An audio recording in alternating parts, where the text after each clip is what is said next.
Bien, y como lo hemos prometido y como hemos anunciado y como hemos explicado largo y tendido, tenemos con nosotros en nuestros estudios de la calle Skype al director, al creador, al también presentador, vamos, un hombre multifacético. Y de hecho, Carlos Dueñas, podemos hablar un poco de tu multifacetismo también antes de entrar en faena. ¿Cómo estás ante todo? Pues bien, emocionado como siempre que estoy aquí en Clave 45 con vosotros, vamos, encantado, aquí a vuestro servicio, ya sabéis. Bien, bien, pues mira, vamos a explicarle a la audiencia que este programa es un poco light, es un poquito relajo Mm. y, y vamos a hablar de las películas favoritas de Carlos Dueñas dentro de un ámbito de terror, de misterio, de fantasía. Por ejemplo, si toca hacer un confinamiento, Carlos Dueñas, ¿no? ¿Cuáles serían las 10 películas que te verías durante el confinamiento? Eh, y eso, y nos vas a repasar ellos, no tienes que, esto no es sentar cátedra, esto no es dar un masterclass, esto es simplemente preguntarle a alguien, a un amigo del programa, qué le gustaría ver seguido, ¿no? De 10 pelis y, y tal. Pero tú también tienes otras facetas, ¿eh? Que todo el mundo sabe que tú eres un gran amigo del programa y tú presentas, diriges, coordinas y lanzas, y eres la mente creativa detrás de todo, nos da igual, ese programa de misterio que está petando tanto las ondas, ¿verdad? Y que tiene tantas descargas y tantos oyentes. Bueno, sí, la verdad es que, mira, no me puedo quejar porque de alguna forma, que de hecho yo creo que bueno, lista de películas que vamos a hablar ahora, creo que también hay algo, ¿no? En Tondi, ¿no? En bastante de ellos, ya veréis por qué, ¿no? Porque a mí me gusta algo cuando intenta arriesgar, ¿no? Pasar una línea, ¿no? que inexistente hasta entonces, ¿no? Y crea un género nuevo, por ejemplo, como algunas que os hablaré yo ahora, ¿no? Y que de repente pues dices, ostras, esto yo nunca lo he visto. Yo no digo que sea bueno ni que sea malo, ni que seamos lo mejor ni lo peor, ¿no? Pero por ejemplo, sí que, bueno, de todos he sabido ya que además yo encantado de la vida, que muchos programas de por ejemplo, pues, vamos, esto que ha pasado ahora recientemente con Maradona, ¿no? Que se murió Maradona. Entonces, yo en mi programa, sabéis que hay una sección de deportes, esta cada semana. Y habitualmente hablamos de fútbol con Alfonso. Y hemos hablado muchas veces de la iglesia de Maradona, de tal, de que cual. Y yo he aguantado comentarios de friki, no sé qué, no sé cuántos. Ahora que se ha muerto en carne caliente, bastantes programas de misterio, además de los mejores, algunos, han hecho un especial Maradona hablando de la iglesia de Maradona, que queda muy bien, oye, el día que se muere queda muy bien. Es muy misterioso hablar de Maradona. Pero bueno, Carlos, tú siempre has... Bueno, le vamos a recordar a la audiencia también, ¿no? Que Carlos y yo habíamos hecho un mini programa llamado Noche Americana, que era precisamente la idea esta, de que nos juntábamos a hablar y grabábamos bueno, las tremendas barbaridades que decíamos cuando estábamos juntos en una conversación de Skype, sin guión ni nada, ¿no? Así improvisado. Y Carlos es un hombre que aprecia sobre todo, o sea, es muy detallista, pero yo te voy a decir un comentario personal tuyo, es una apreciación mía, ¿eh? Para mí que tú has mecanizado tanto tu perfeccionismo que para ti lo que otro sería un logro, hacer un programa perfecto, para ti es ya eh, un modus operandi, una manera de hacer las cosas perfectas, a ser posible perfectas. Y lo que te enfocas tus jugos creativos es en hacerlo diferente, en hacerlo distinto, en agarrarle la esquina que otras personas no han dado. Y en eso estoy de acuerdo, de que lo haces un trabajo perfecto. O sea, todos tus tondis son casi impecables, ¿no? En cuanto a producción radiofónica. mm, Pero darles ese giro, que si seguir una onomástica, que si introducir sexo, que si hablar de deporte, del misterio detrás del deporte, ¿no? Y todo esto, tremendamente innovador por parte de Tondi. Y es algo que te caracteriza, es algo muy, muy característico tuyo, porque, a ver, mm. sin desvelar mucho, ¿no? Tú me has dicho cientos de veces que también estás involucrado en cocina. Totalmente, sí, sí. Y bueno, por ejemplo, a ver, fíjate qué gilipollez, ¿no? Pero por ejemplo, en cocina hace 10 años, o sea, yo me dediqué un tiempo, al tema del chef, pero corto pero intenso, como el café. Por ejemplo, en Barcelona, ya hablo de Barcelona, ojo. sabéis que era muy, y aún siguen habiendo, y estamos en tiempos de COVID y todo, ya sabemos todos, ¿no? Pero bueno, restaurantes japoneses, ¿no? Sí, claro. Entonces, a mí me encargaron llevar la carta, ¿no? de un restaurante asiático, Dim Sum House, en la calle Diputación 188, en Barcelona, que aún existe. Y claro, y de repente, pues yo dije, sí, sí, asiático, porque yo traje unas recetas que yo había aprendido en Los Ángeles de unos colegas que eran chefs, ¿no? Que en la época que estuve ya aburrido, que estaba la huelga de guionistas, pues me enseñaban y yo me encantó y aprendí mucho y yo que me encanta cocinar, oye. Y claro, y de repente, pues fijaos, imaginaos un restaurante donde hay dim sums, o sea, ¿sabes? Esas bolas de pan rellenas. Sí, como unos aperitivos Exacto, exacto. chiquititos también, sí. Exacto. Evidentemente, sushi, recetas tailandesas, pero de postres hay una vitrina enorme con brownie, carrot cakes, tartas de Guinness, cheesecakes de Oreo, o sea, postres contundentes americanos. Eso nunca había pasado, nunca. Casualmente, a las 4 semanas de abrir, me empezaron a decir clientes que habían ido al Yamadori y que habían puesto tartas americanas de postre también, casualmente. Fíjate qué tontería. Fíjate, ¿verdad? O sea, esa mezcla de ir a comer o a cenar sano, pero pegarte después un homenaje brutalmente, esos que te salen las lorzas a los 5 segundos, ¿no? Entonces, pues esa combinación encantó a la gente, ¿eh? Pero bueno, por ejemplo, cosas como esas. Eso lo hacía mi abuela, que pedía, decía, no, no, el café con sacarina, pero se había comido después esa, la tarta, la gamba, se había pegado un homenaje, eso es muy típico, pero el café con Exacto. sacarina. Claro, nuestro lema era cocina sana hasta el postre. Luego Hasta ya. el postre. mm, Más paradójico es aquí en Estados Unidos, que ves a la gente ir al McDonald's, al Burger King, al mm. Taco Bell, se meten unas zampadas de Big Macs incluso a dos manos, ¿no? Pero la Coca-Cola de dieta, por favor. O por ejemplo, al Wingstop también. Wingstop. Sí, sí, que tenemos tú y yo ahí una pendiente con el Wingstop. Sí. Ay, que sí tenemos, que sí Mm. tenemos.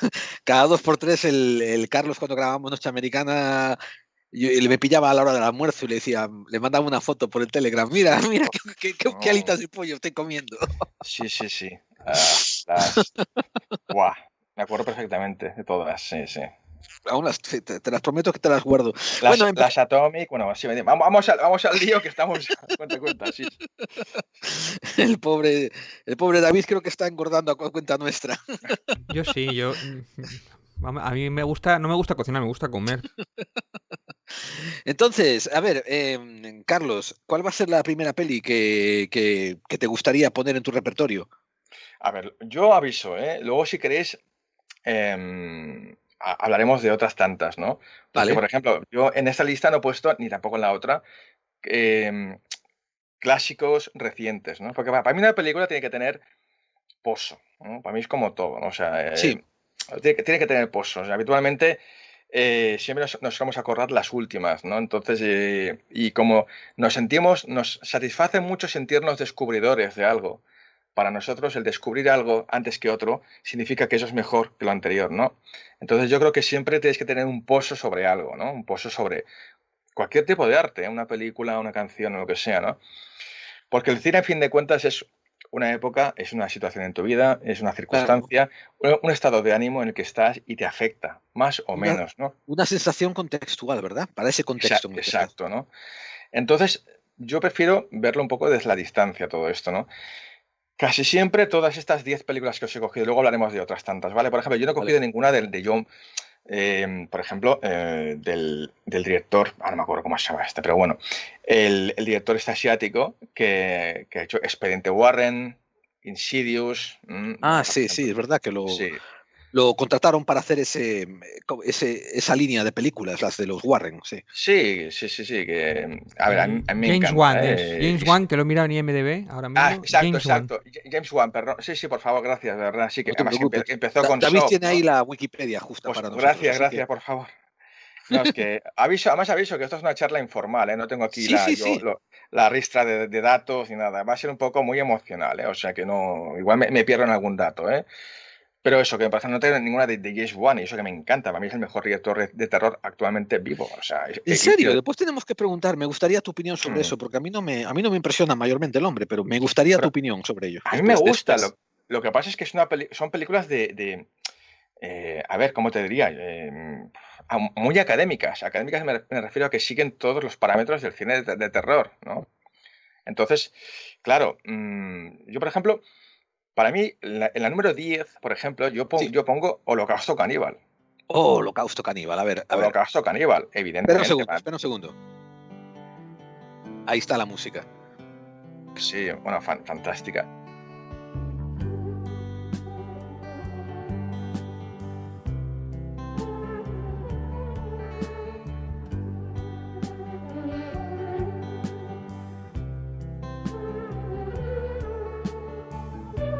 Para mí el Holocausto Caníbal, bueno, es una... Ya sabéis que a mí me gusta mucho el marketing, ¿no? Entonces es una operación de marketing brutal, ¿no? Esta película. Aparte, en un festival conocí a Ruggero Deodato y me contó 4 interioridades. Sí, aquí en plan saludarlo, sí, pero que es es un tío que yo de alguna forma me enteré del digamos, la secuencia más complicada de todas, ¿no? Sobre todo la chica que está empalada, la que da lugar al póster, ¿no? Ah, sí. Sí. Y bueno... Él se dice que fue la secuencia más complicada, dice. Bueno, más que nada porque es una cosa que parece muy real, ¿no? Eso, entonces... y bueno, pues de alguna forma supe cómo se rodó eso, ¿no? Cómo se rodó ese momento, ¿no? Entonces, que si queréis os lo cuento, vamos, o sea, no tengo problema. Claro, para eso estás. Sí. Bueno, era coger a esa actriz y que eran todos italianos, los actores, y bueno, más los contrató, se fueron a rodar a Colombia, a una isla, una especie de sitio recóndito, todo el mundo era ahí, todos eran actores. Y los actores eran italianos, pero estaban estudiando en el Actor Studio porque tenían que hablar inglés.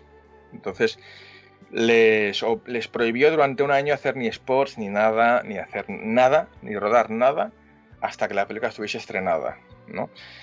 Y él tuvo que incluso ir hasta un juez italiano, lo citó al director, porque la gente decía que eso había sido, que estaban muertos de verdad, que le había matado a gente en el rodaje, ¿no? O sabía que había... Y tuvo que llevarlos en persona para demostrar que no estaban muertos, que eran actores, ¿no? Le aclaramos a la audiencia una cosa, para los que no sepan, ¿verdad? Esta película fue una de las primeras, ¿verdad? Que tomó el recurso del... El found footage, exacto. Sí. Aquí venía un poco a contaros esto. Bueno, termino un poco. La secuencia esa de que está empalada la chica esta, cogieron... Ajá. Es muy fácil, fácil... una vez a todo pasado, ¿no? Bueno, describe la foto para la gente. Como resultó así, la foto es un tronco de un árbol en la que una chica pues se le mete por el ano y sale por la boca. Entonces está ya toda así sangrando y es, bueno, súper impactante, ¿no? Eso.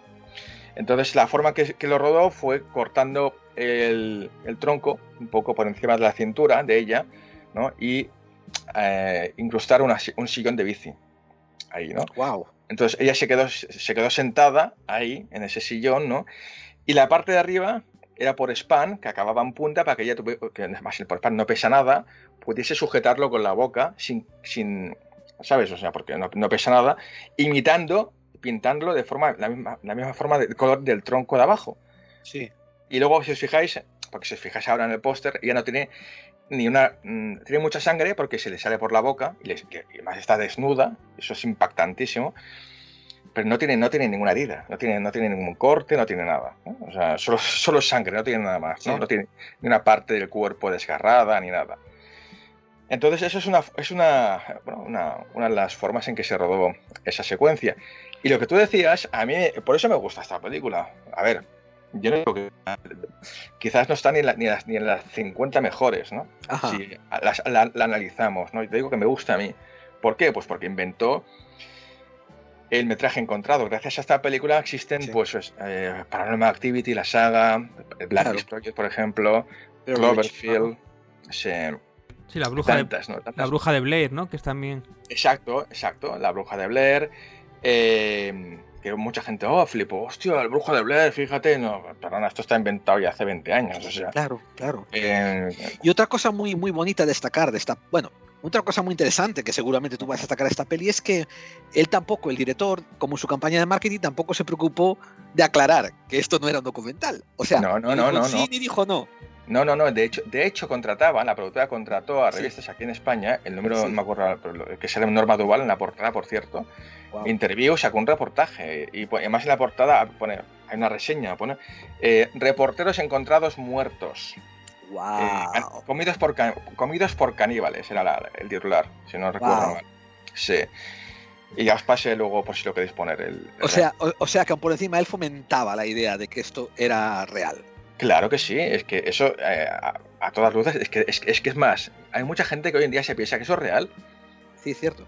Hay mucha gente que hoy, sí, que tú hablas de holocausto caníbal y la gente aún no sabe que es todo es una maravillosa operación de marketing, es un montaje brutal, es una mente perversa quizás, ¿no? Pero vamos, que es maravilloso, ¿no? Esa operación de cómo se le ocurrió a un tío eso, ¿no? En los años 80, ¿no? Algo con 4 duros, además es que contra más cutre era la producción, mejor quedaba. O sea, hay muchas secuencias que están rodadas con una cámara de Super 8.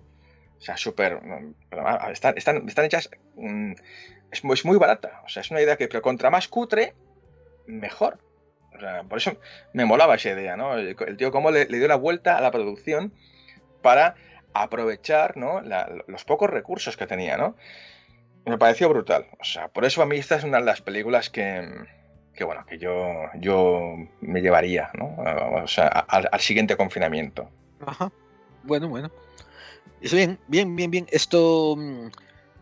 ¿dispuesto a pasar a la siguiente? Entonces, a ver qué más. Vamos a por la siguiente, que es un clásico también, es el Sexto Sentido. El Sexto Sentido. Esto, a ver, vamos a poner la música.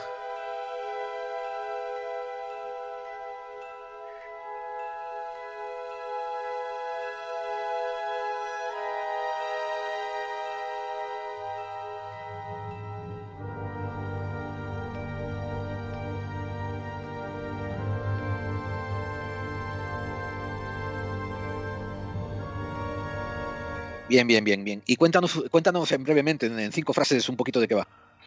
Bueno, quizás también es una película que supuso un antes y un después, ¿no? Ya no solamente, porque a ver, no me refiero a que haya un twist al final, ¿no? Un twist tan brutal como, porque ya había habido películas anteriores, ¿no? Suspense de Jack Layton, por ejemplo, en las que habían giros inesperados al final, ¿no? Eso no lo inventó Shyamalan, ¿no? El director, ¿no? Pero quizás lo que sí que supuso esta película, para mí es el cómo, bueno, el llevar el terreno de lo paranormal, ¿no? Porque no es una película de terror, es una película es paranormal, ¿no? Es una película, tampoco tiene tantos sustos, ¿no? Sobre todo es la impresión que te da ese final, ¿no? Esa impresión de repente de descubrir que el protagonista, bueno, pues está muerto, ¿no? Eso es una cosa que nunca se había hecho, ¿no? Quizás solamente lo había conseguido Hitchcock en Psicosis, pero bueno, ya la mataba directamente. Tú sabías que estaba muerta. Esta película supuso, fijaos que desde antes del Sexto Sentido, era muy difícil, por no decir imposible, ver a una estrella de Hollywood haciendo una peli de terror. Porque el cine de terror siempre ha sido esa especie de serie B, ¿no? El hermano pequeño del cine, ¿no? O sea, los screams, ¿no? Y todo esto. Las sagas, ¿no? Los slashers, ¿no? Siempre ha sido como un poco la serie B, ¿no? A fin de cuentas, que se hacían películas, sobre todo de bajo coste. Fijaos que hasta sagas que han recaudado mucho dinero, las secuelas seguían siendo baratas, porque no se fían. Esto es igual, la gente se cansa y ya deja de verla, y nos la comemos con patatas, ¿no? Qué buen punto ese, sí. No me había caído en ello. Y el Sexto Sentido supuso el comienzo, fijaos que desde el Sexto Sentido ya toda estrella de Hollywood que se precie tenía que tener su película de terror. O sea, fijaos, Demi Moore hizo En la penumbra, Harrison Ford, Michelle Pfeiffer, Lo que la verdad esconde. O sea, de repente ya las estrellas ya pedían a sus representantes que les buscasen un buen guión de cine de terror.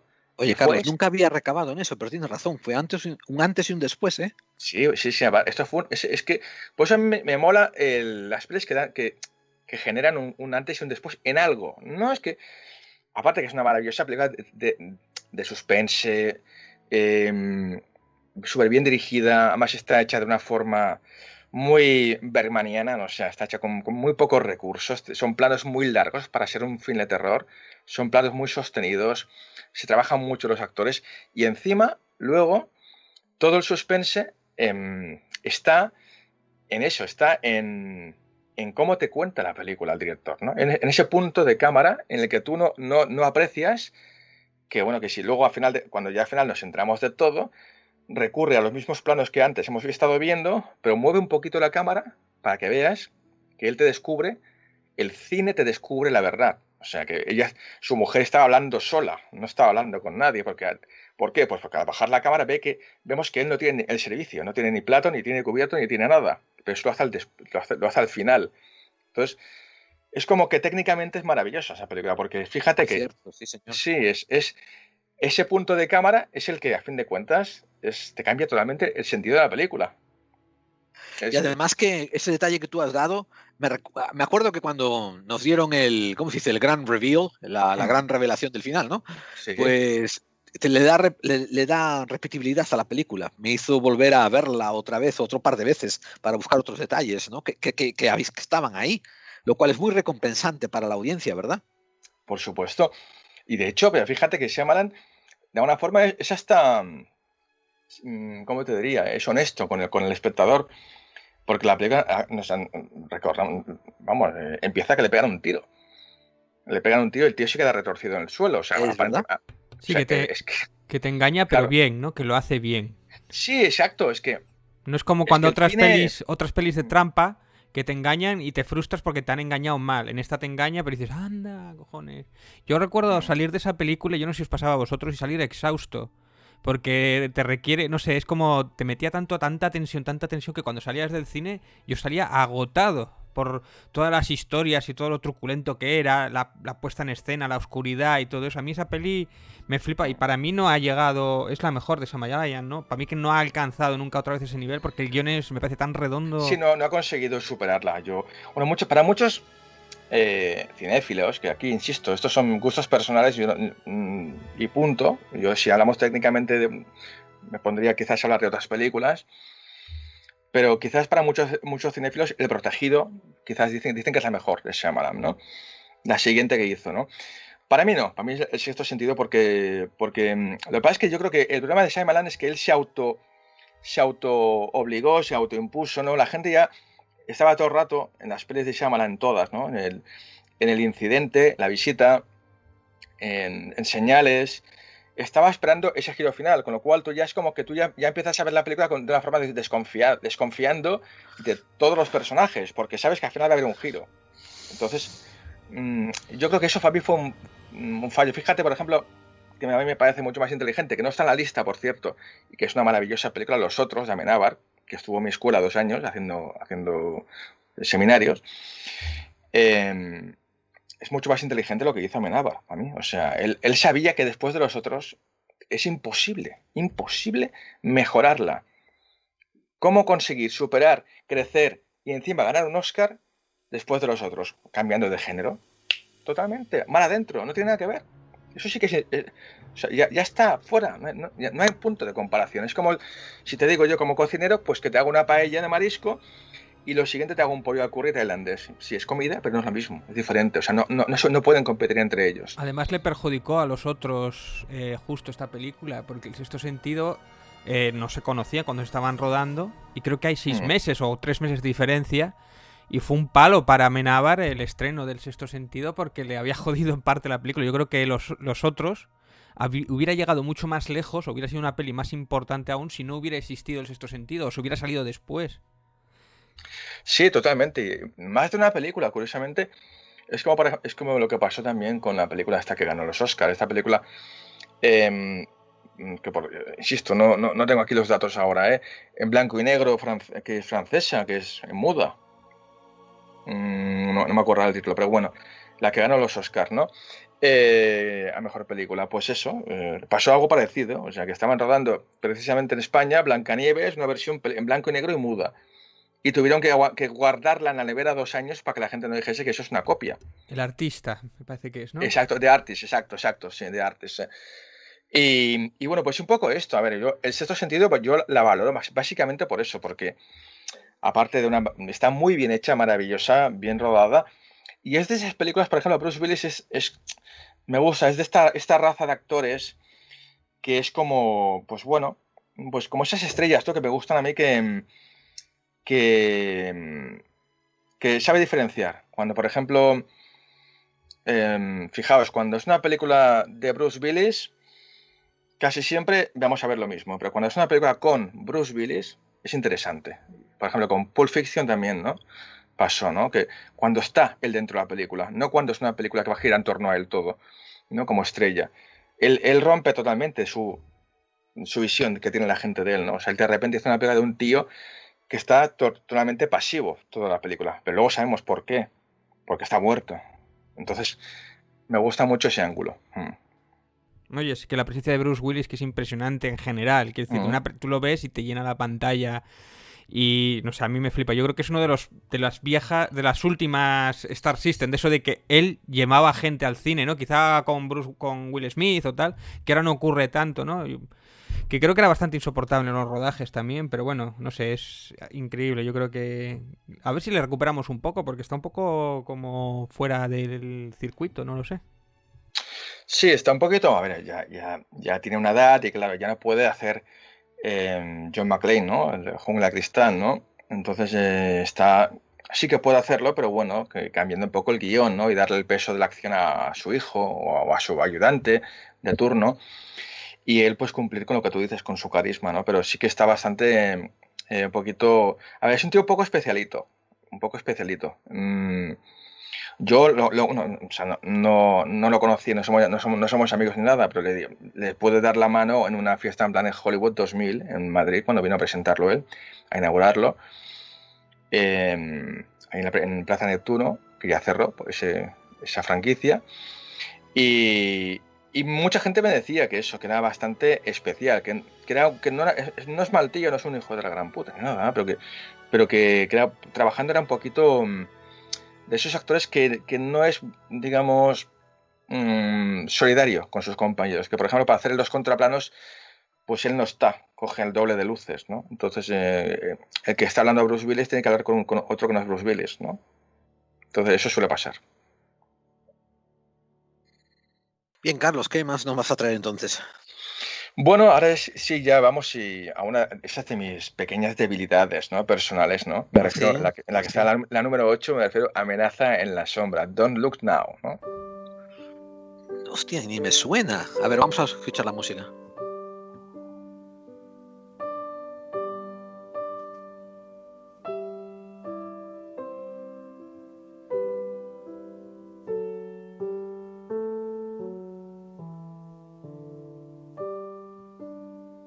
Esta ni me suena, oye. Yo la estuve viendo Pues hoy la estuve viendo, yo tampoco la conocía, ¿eh? Pero bueno, había oído hablar de ella un poco y tal, pero está bien. es una película muy, muy rara, una película británica de Nicholas Roeg, un director también muy raro, que hace pelis muy comerciales, ¿no? Como está La maldición de las brujas, ¿no? Que ahora se ha hecho un remake, ¿no? Por ejemplo. O te hace cosas muy, muy, muy independientes, ¿no? Y esta es una película más, está un repartazo, ojo, con Donald Sutherland, Julie Christie, es del año 73. Y es la historia que quizás también muchas películas se han nutrido de ella. Esta es la Ajá. típica película, ¿cómo te diría? Es como, por ejemplo, Afinar la escalera, ¿vale? Es como Afinar la escalera, que es la típica película que todo el mundo, si dices de esas 5 favoritas, siempre sale Afinar la escalera en todo el mundo, en esas listas. Y yo, como tengo poca personalidad, también la he puesto, por eso. Eh, es de esas películas que no sé por qué la ves y ahora la ves, ahora pues han pasado ya como 40 años, o 40 y pico, y dices, coño, esto me suena de una peli de hace poco. Es una peli que muchas películas de ahora actuales se han nutrido de Don't Look Now, ¿no? Y es una historia muy guapa, ¿no? Es una historia de una pareja que pierde a su hija y bueno, pues se van a Venecia un poco para intentar rehacer su vida, ¿no? Pues están todos traumatizados con la pérdida de su hija, que murió ahogada en un lago, en un río, muere ahogada. Y la mujer no para de ver todo el rato a la niña en Venecia. Está todo el rato viendo, así como una especie de gabardina roja. Nos suena un poco, es que sí que te la estoy contando y digo, coño, si hay un montón de pelis que yo recientes que he visto que tienen mucho de Don't Look Now, ¿no? O sea, en la historia, en la estética, en esa niña, ¿no? Con esa especie de chubasquero rojo, brillante, ¿no? Que la va viendo por las calles de Venecia, cómo se esconde por esos recovecos, ¿no? Y nunca la acaba de pillar, ¿no? Y sobre todo porque tiene un final brutal. Tiene un final brutal, una sorpresa brutal, que te vas con un mal rollo, o sea, te vas con un mal cuerpo de esta película. Y es un poco cruel. No puedo decirlo porque es muy cruel incluso decirlo, ¿eh? ¿Qué pasa al final? Pero te vas con un mal cuerpo brutal. Al final tú, cuando llegan ya de repente, que ya vemos a la niña que está en una especie de altar en una iglesia, y la niña se gira, es muy desagradable lo que ves, muy, muy desagradable. Pero no puedo decir lo que es. Oye, a mí que me gustan mucho las películas que acaban mal, que a mí los happy end estos normalmente, salvo excepciones o tal, normalmente me gustan cuando, precisamente por atípicas, ¿no? Lo que pasó con Seven o con otras pelis así, que acaben mal, pues, jolín, ¿por qué no? Sí, totalmente. De hecho, casi todas las pelis de miedo buenas, casi todas acaban mal. Casi todas. Yo si acaso, yo me voy a mojar, no tengo ningún problema, y tengo muchos amigos en común. Por ejemplo, a mí hay una cosa que no me gustó del Orfanato, que es una película que está de puta madre hecha. Vamos, ¿quién va a descubrir a Bayona? Uno de los mejores directores, por no decir los que mejor filman en España. Pero a mí, por ejemplo, el Orfanato me faltaron cositas, ¿no? O sea, y ese final, para mí demasiado Spielbergiano, ¿no? O sea, te digo, demasiado bonito. Bonito dentro de que es chungo, pero bueno, pero bonito. Ahí el Orfanato, lo bueno es que con muy poco parece una peli como que tiene el triple de presupuesto, que ahí es donde Bayona realmente luce, ¿no? Te doy toda la razón. Aparte, tuvo muy poco presupuesto y el chaval estuvo 10 años peleando por conseguir, porque más todas las productoras que él había pasado antes que rodar y rodar, ¿no? Targarona y Joaquín Padró, productores de El Orfanato, que todos ya conocemos las productoras de Barcelona. Yo también pasé por ellas para un proyecto que tenía también que al final se jodió y me contaban todos, sí, que le había pasado por ahí, lo que pasa es que le daban poca pasta para hacerla. Entonces él decidió esperar, cosa que hizo muy bien, para tener lo mínimo. Entonces, hasta que no consiguió a Guillermo del Toro detrás, como un poco impulsor de la película, no consiguió el presupuesto que no creían en el orfanato, ¿no? Ya te digo, mi único pero para mí de esta película, yo te digo, a nivel que no, a ver, aparte de algún fallo, no sé, un fallo para mí típico también era su ópera prima, ¿eh? Pero por ejemplo, no sé, yo no entiendo al personaje, al marido de Belén Rueda, no lo entiendo. O sea, yo tengo una mujer que ve a mi hijo que está fallecido, que está desaparecido, y la veo por la casa, y yo no la dejo un fin de semana. Además, se están medicando todo el día, están pastillada todo el día, y de repente ella dice, ay, cariño, déjame sola aquí un fin de semana en la casa, que necesito estar sola. Y además, no, lo peor es que, no, es que eso puede pasar, pero eso se da eso se llaman hechos consumados, eso tiene que ya existir en la edición, obviar que el marido se va. Y está sola, punto, ya está, el marido ya no está. O sea, está en un viaje de negocios. Pero no filmes la secuencia, filmar y editar y meterla en el corte final, en la que se despiden, que están los dos están en el coche, y se coge y se va con el coche y la deja a su mujer. Digo, perdona, aquí el que necesita medicarse es el marido, está loquísimo, la quiere matar, porque yo no dejo a mi mujer, que está loca, que vea niños, ve a mi hijo muerto y se empastilla todo el día, yo no la dejo sola un fin de semana en una casa, pero bueno, yo te dije, eso no me pareció una buena decisión, ni de filmación ni de edición, pero bueno, es mi opinión, ¿eh? Vamos a la siguiente, como queráis. Es muy sano y muy refrescante oír el punto de vista crítico de otro creador como tú, dándonos un punto que al resto de los profanos se nos pasaría por encima, porque es cierto, eso es un punto muy bueno, tío. Gracias. Bueno, a ver, digo, y mucha gente se me va a echar encima, pero, insisto, que Bayona es un sacro, o sea, un altar y velitas. Además ha conseguido una cosa increíble en la industria del cine español, que la gente tenga necesidad de ir a ver una peli de Bayona, ¿no? Que hayan colas enormes, ¿no? Y gracias Joder, a él, ¿no? Sí, sí. anda que no lloré con la del monstruo, me cago la madre. El monstruo viene a verme, ¿no? Y Lo Hostia. Imposible. Uf. Otro peliculón, sí. Pero es dura desde el minuto 1, con la lágrima aquí, madre mía, más en el cine que no te puedes escapar. No puedes verla, si estás un poco deprimido o un poco tocado o tal, no veis esa peli. Hay que verla con mi madre. Pero bueno, era buenísima la película, a mí me gustó mucho, ¿eh?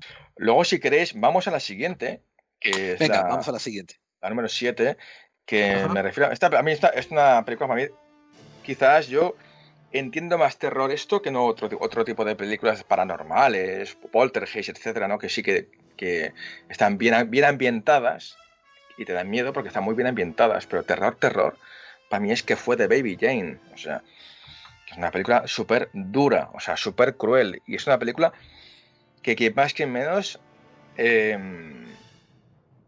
estamos expuestos a que nos pase eso, ¿no? Claro. Que es la historia de dos hermanas, ¿no? Que cada una cogieron caminos diferentes, ¿no? Que luego se hizo casi famosas, ¿no? Que eran dos amigas, que era un dramón también maravilloso, que era una especie de remake no declarado, de que fue de Baby Jane. Es una peli del año 62, dirigida por Robert Aldrich. Y bueno, es brutal, ¿eh? Con Bette Davis, John Crawford, o sea, vaya dos, ¿no? Que ya de hecho las dos estaban, que se mataban vivas en el rodaje, eso ya alimentaba, ¿no? Porque eran dos divas, ¿no? Y Bette Davis divas, ¿verdad? Sí, Bette Davis era, bueno, pero una serpiente brutal, ¿no? Esta sí que era víbora para rodar, o sea. Y es muy cruel, ¿no? Porque, claro, una está postrada en una silla de ruedas, entonces es como que ya se necesitan las hermanas, ¿no? Y una ha sido la que está en silla de ruedas ha sido la gran estrella que la hermana nunca llegó a ser, ¿no? Entonces la odian, se odian.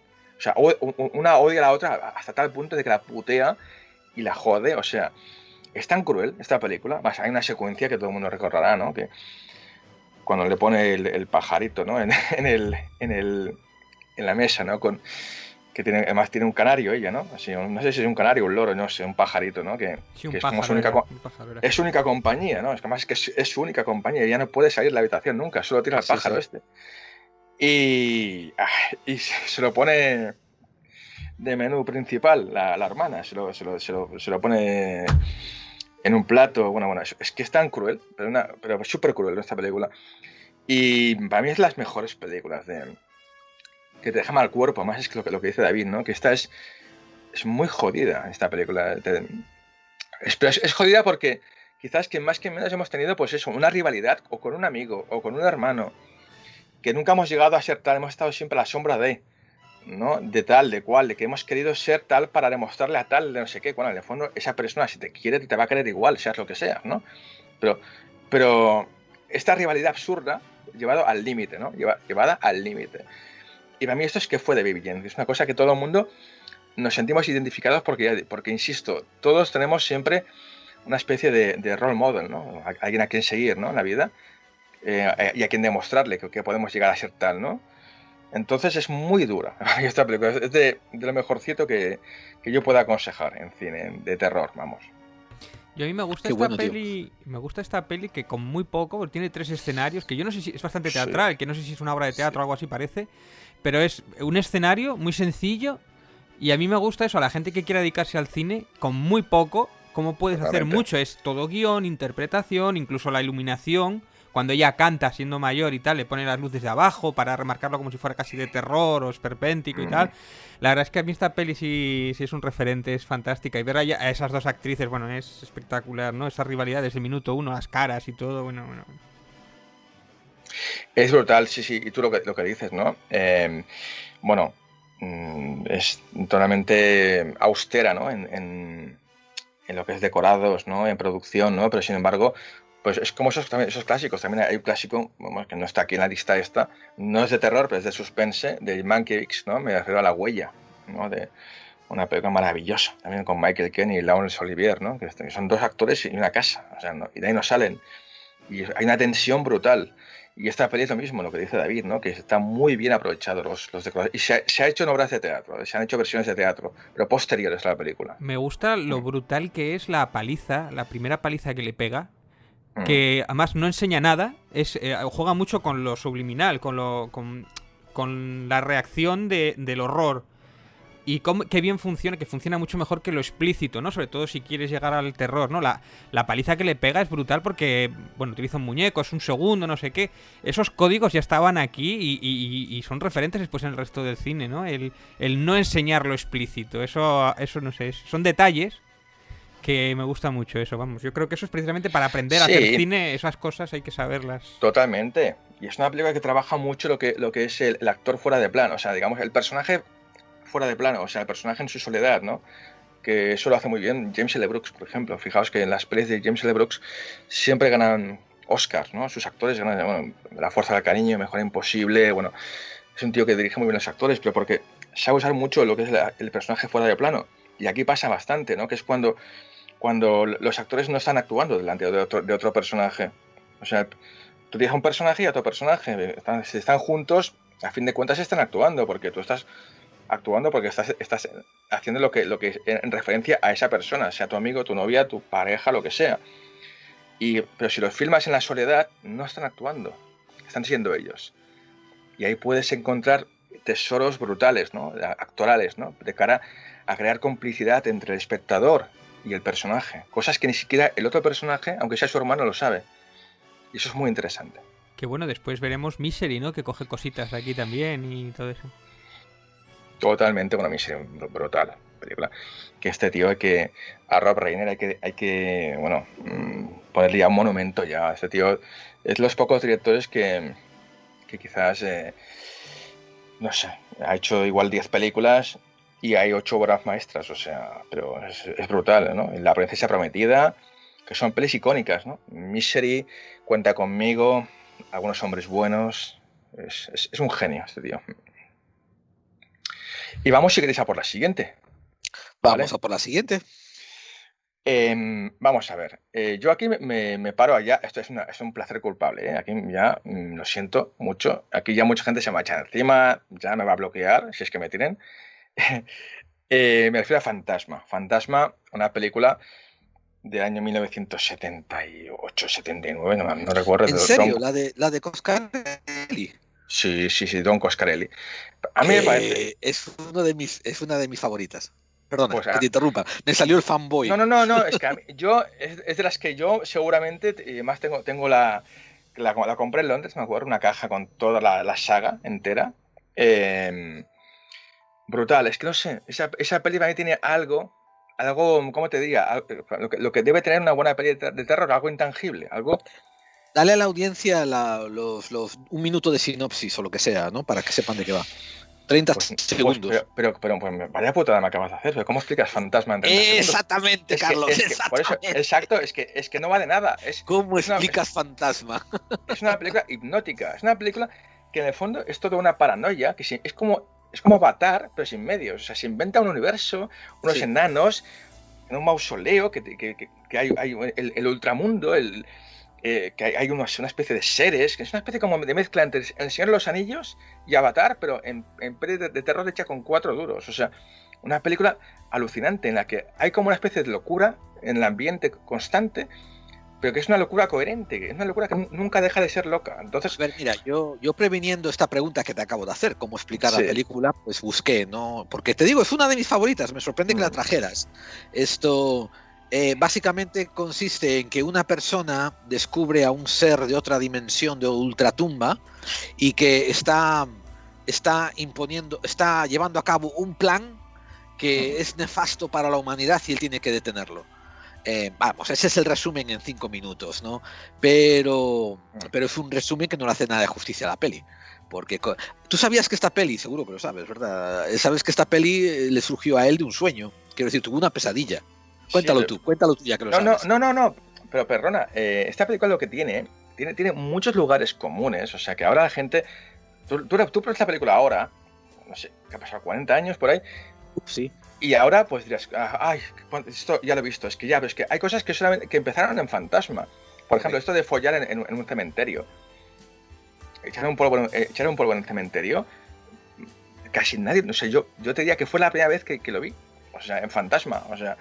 que empieza el hermano que está follándose a una tía y luego le cambia la cara y es el hombre alto, ¿no? El boy, chico, ¿no? Es alucinante esta historia, ¿no? Y sobre todo me gustan los personajes secundarios, ¿no? El chico ese con coleta, que luego al final se acabó comiendo a todos. O sea, al final todas las secuelas iban sobre el amigo del hermano. O sea, Sí. es brutal, ¿no? Y me encanta, bueno, la música es brutal, es una música icónica. Me encanta esa especie de... Además, el hermano pequeño que se siente solo, abandonado, porque el otro de repente ya tiene moto y se ha hecho mayor y empieza a ir con chicas y a tener novias. ¿Cuántas veces no nos ha pasado eso? De repente tener a un hermano que de repente crece y empieza a hacer su vida y sientes como que te deja, como que te abandona un padre, ¿no? Y le persigues, ¿no? Y el tío, y lo persigues y lo espías, que es lo que hace el hermano pequeño, que se convierte, que va espiando al hermano mayor, ¿no? ¿Qué es lo que está haciendo, ¿no? Más con los prismáticos, ¿no? Cómo lo está como vigilando. Es una paranoia de película. Y luego, de repente, te mete en esa especie de universo fantasma, en el mausoleo ese, que hay como una especie de sensores, esas bolas que van volando, que se te meten en la frente y empiezan a sacar chorrazos de sangre. O sea, dices, ¿qué? Pero eso nunca lo he visto. O sea, nunca David, lo he visto. ¿es familiar con la serie? ¿La conoces? ¿La serie qué? ¿Fantasma? No Sí. sabía que había una serie, mira. Yo lo que quería decir... Las pelis, digo. Ah, la serie Son 3 pelis. Sí, no, son 5 pelis son. Cinco. Sí. Wow. Que la última creo que es horrible. Además esta peli lo que pasa es que a mí me pilló un poco tarde. A mí me encanta este género, el género así muy ochentero, porque es que yo creo que marca tendencia. Es muy ochentero, que es como muy juvenil, pero de terror y un poco aventurero, que esto después también es muy Spielberg también, y sobre todo que me gusta que no toma por tonto al niño o a los adultos. Quiere decir que se hablan entre ellos y llegan a acuerdos, no es como que se ignoran o algo así, ¿no? Tiene muchos códigos que después repetimos, eso de que el adolescente encuentra el mundo mágico, intenta decírselo a los mayores y mucha simbología, y hay muchas cosas de Elm Street aquí también. Y además es eso, el cómo aprovecha, por ejemplo, el mausoleo, lo que es dentro de donde están los muertos, que era un mausoleo de verdad, era un sitio que existía de verdad, y cómo lo aprovecha y hace un laberinto de ello, eso es para estudiar en clases de cine. Decir, tengo esto, ¿cómo le saco el máximo partido con pocos medios que parezca otra vez mucho, ¿no? Y cómo crea ese ambiente y tal con muy poco, ¿no? Por eso me gusta eso. Estas pelis viejas no tienen CGI, no tienen efectos especiales, no tienen grandes presupuestos. Pues claro. Y es como de verdad se aprende cine, ¿no? A mí aunque esta me pilló un poco mayor, ya te digo. Pero sí, este género a mí siempre me ha fascinado, vamos. Yo estas pelis las ponía en clase, me acuerdo. Bueno, hacíamos clases en la escuela que tenía, en dirección, ¿no? Que mira, esto es es el ABC de cómo hacer buen cine de terror con pocos medios, ¿no? Ajá. Cómo el tío respeta todas las normas, ¿no? Todas las leyes, ¿no? Incluso hasta el final, ¿no? Ese final, que por eso decía antes con el sexto sentido. Los giros ya se habían inventado antes, ¿no? Fijaos, por ejemplo, en el año 70 y pico, Brian De Palma en Carrie, ¿no? Con la mano de Carrie al final, ¿no? Esa especie de final sorpresa, ¿no? Tampoco te lo esperas, ¿no? Ese impacto. Él también lo repite aquí, Don Coscarelli, ¿no? Con el hombre que sale del espejo, ¿no? Que luego no pasa nada, luego no lo mata, porque en la segunda está vivo, pero bueno. Pero por eso mola, porque el terror, a mí es esto, es que es algo que no tiene que quedar atada a la historia. El terror es terror. Tiene que quedar como esas pelis japonesas, que luego sí que hablamos de Ring un rato. Las que no hay explicación, ya está, ha pasado, ya acaba, títulos, adiós, venga, vete, fuera, se acabó. A mí me encanta eso. Y cumple todas las normas, ¿no?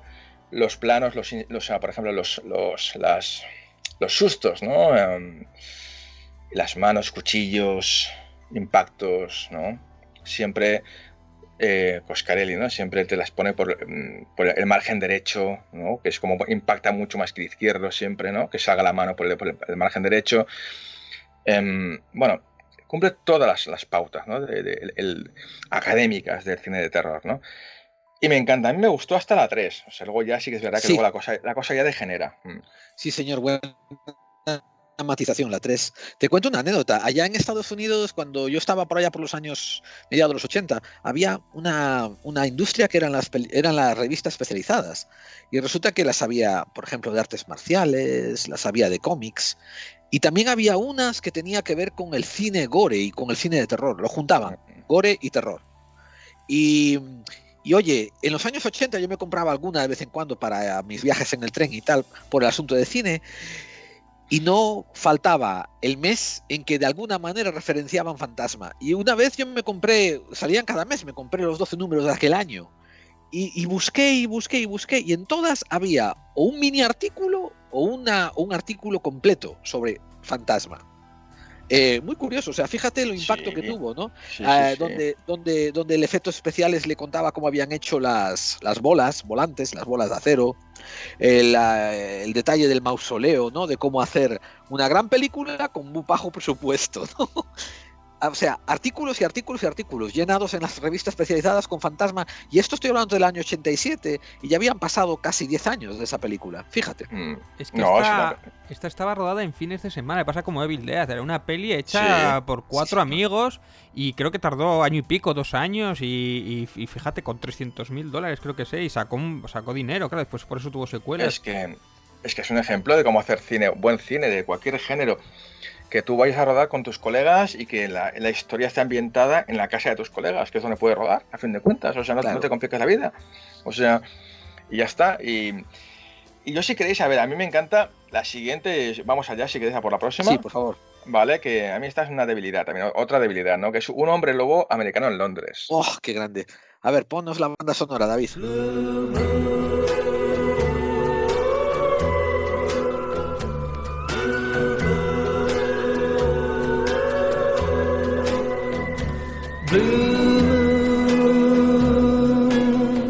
You saw me standing alone, without a dream in my heart, without a love of my own.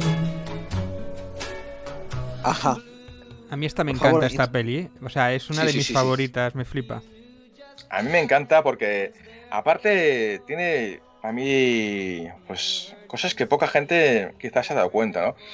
Danos la sinopsis primero, por favor, la 30 segundos de sinopsis. Bueno, sí, esta es fácil, ¿no? Esta es dos amigos, ¿no? Estadounidenses que se van, pues bueno, de mochileros, ¿no?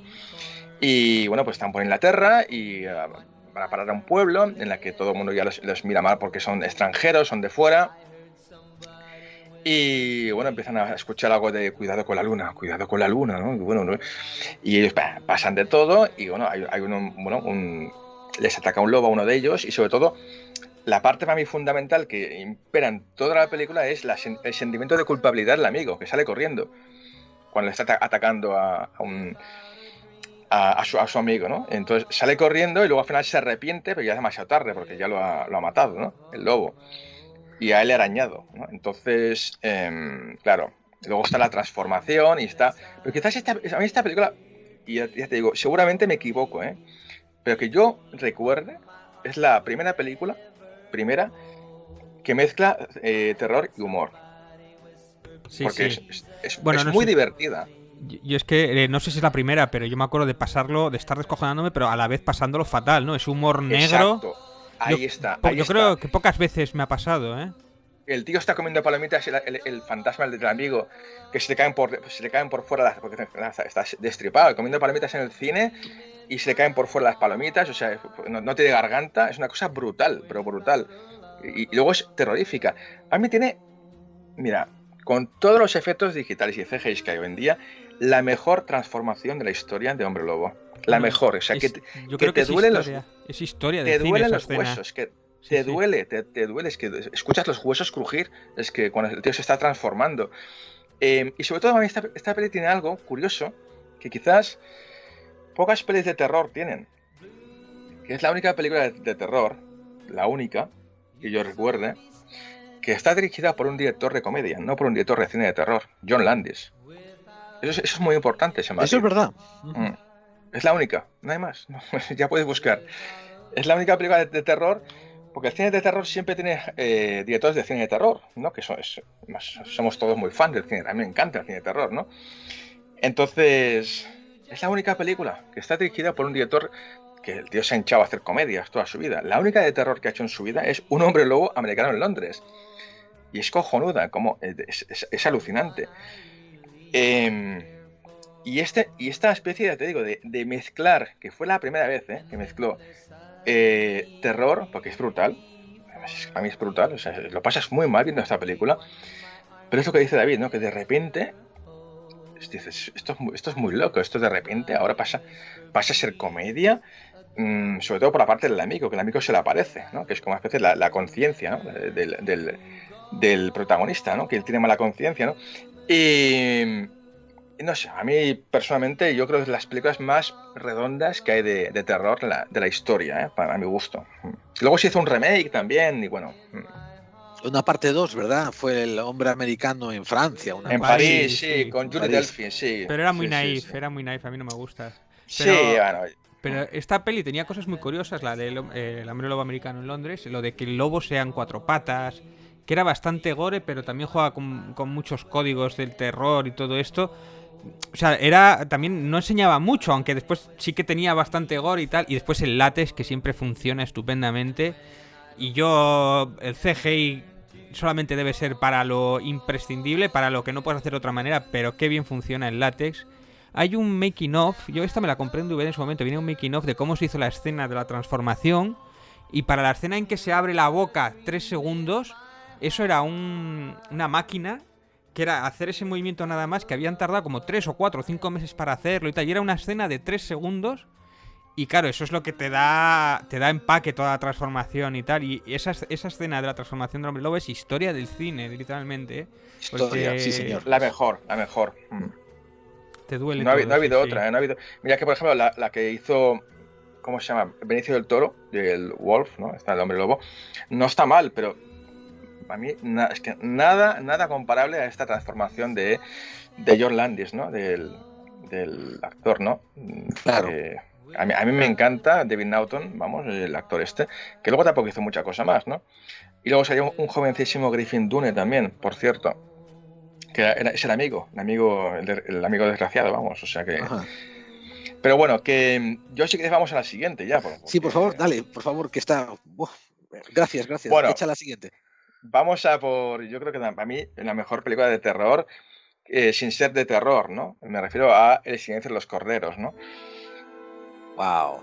Ok, vamos a poner la banda sonora y nos viene a todos solamente el señor Anthony Perkins en su rol seminal. A ver.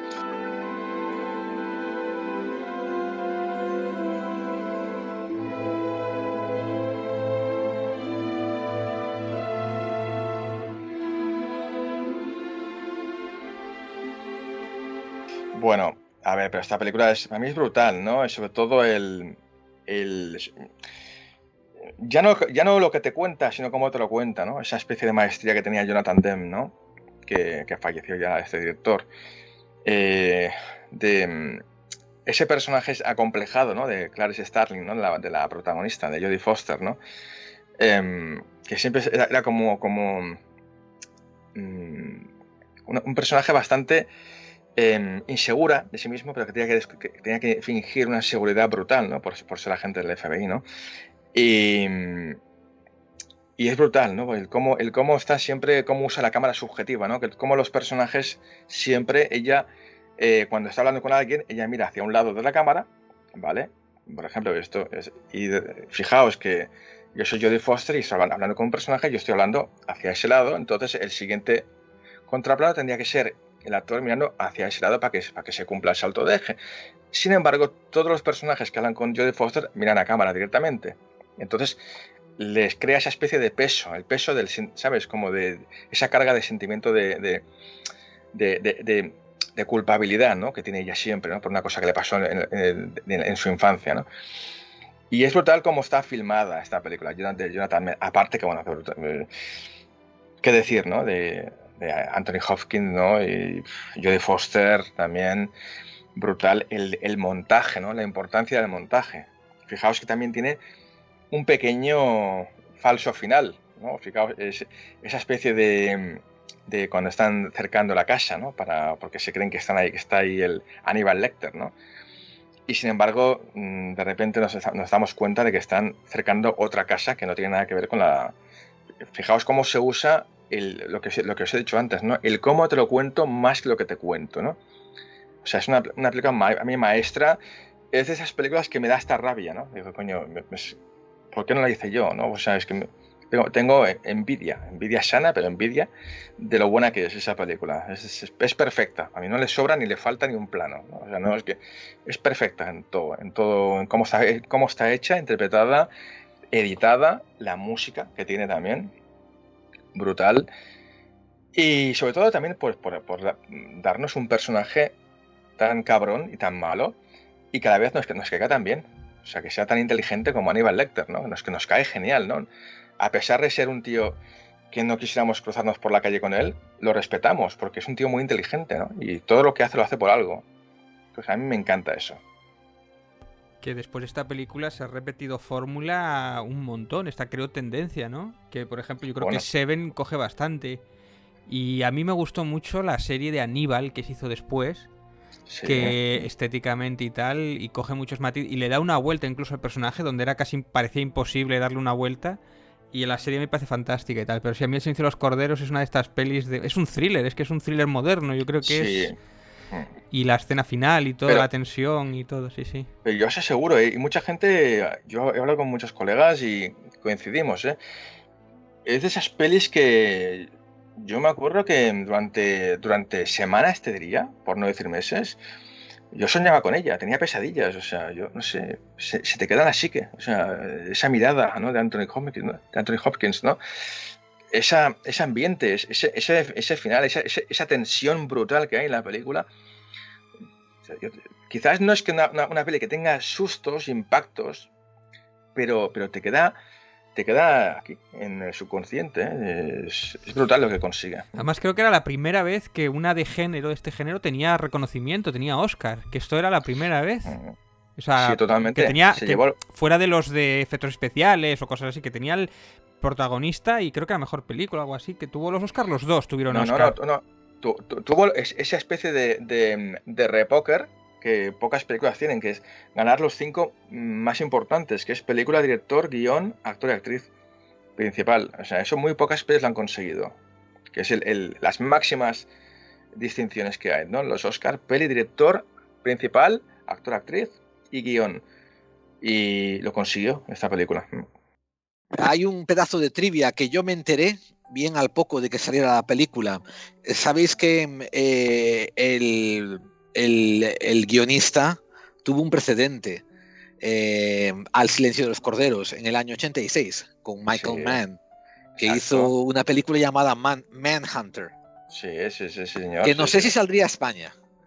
Que la protagonizaba William Peterson, si no me equivoco. Mira, es eres un genio, tío. ¿No es Red Dragon de Aníbal Lecter? No. Era es una peli que salió directamente en VHS, no sé. Correcto.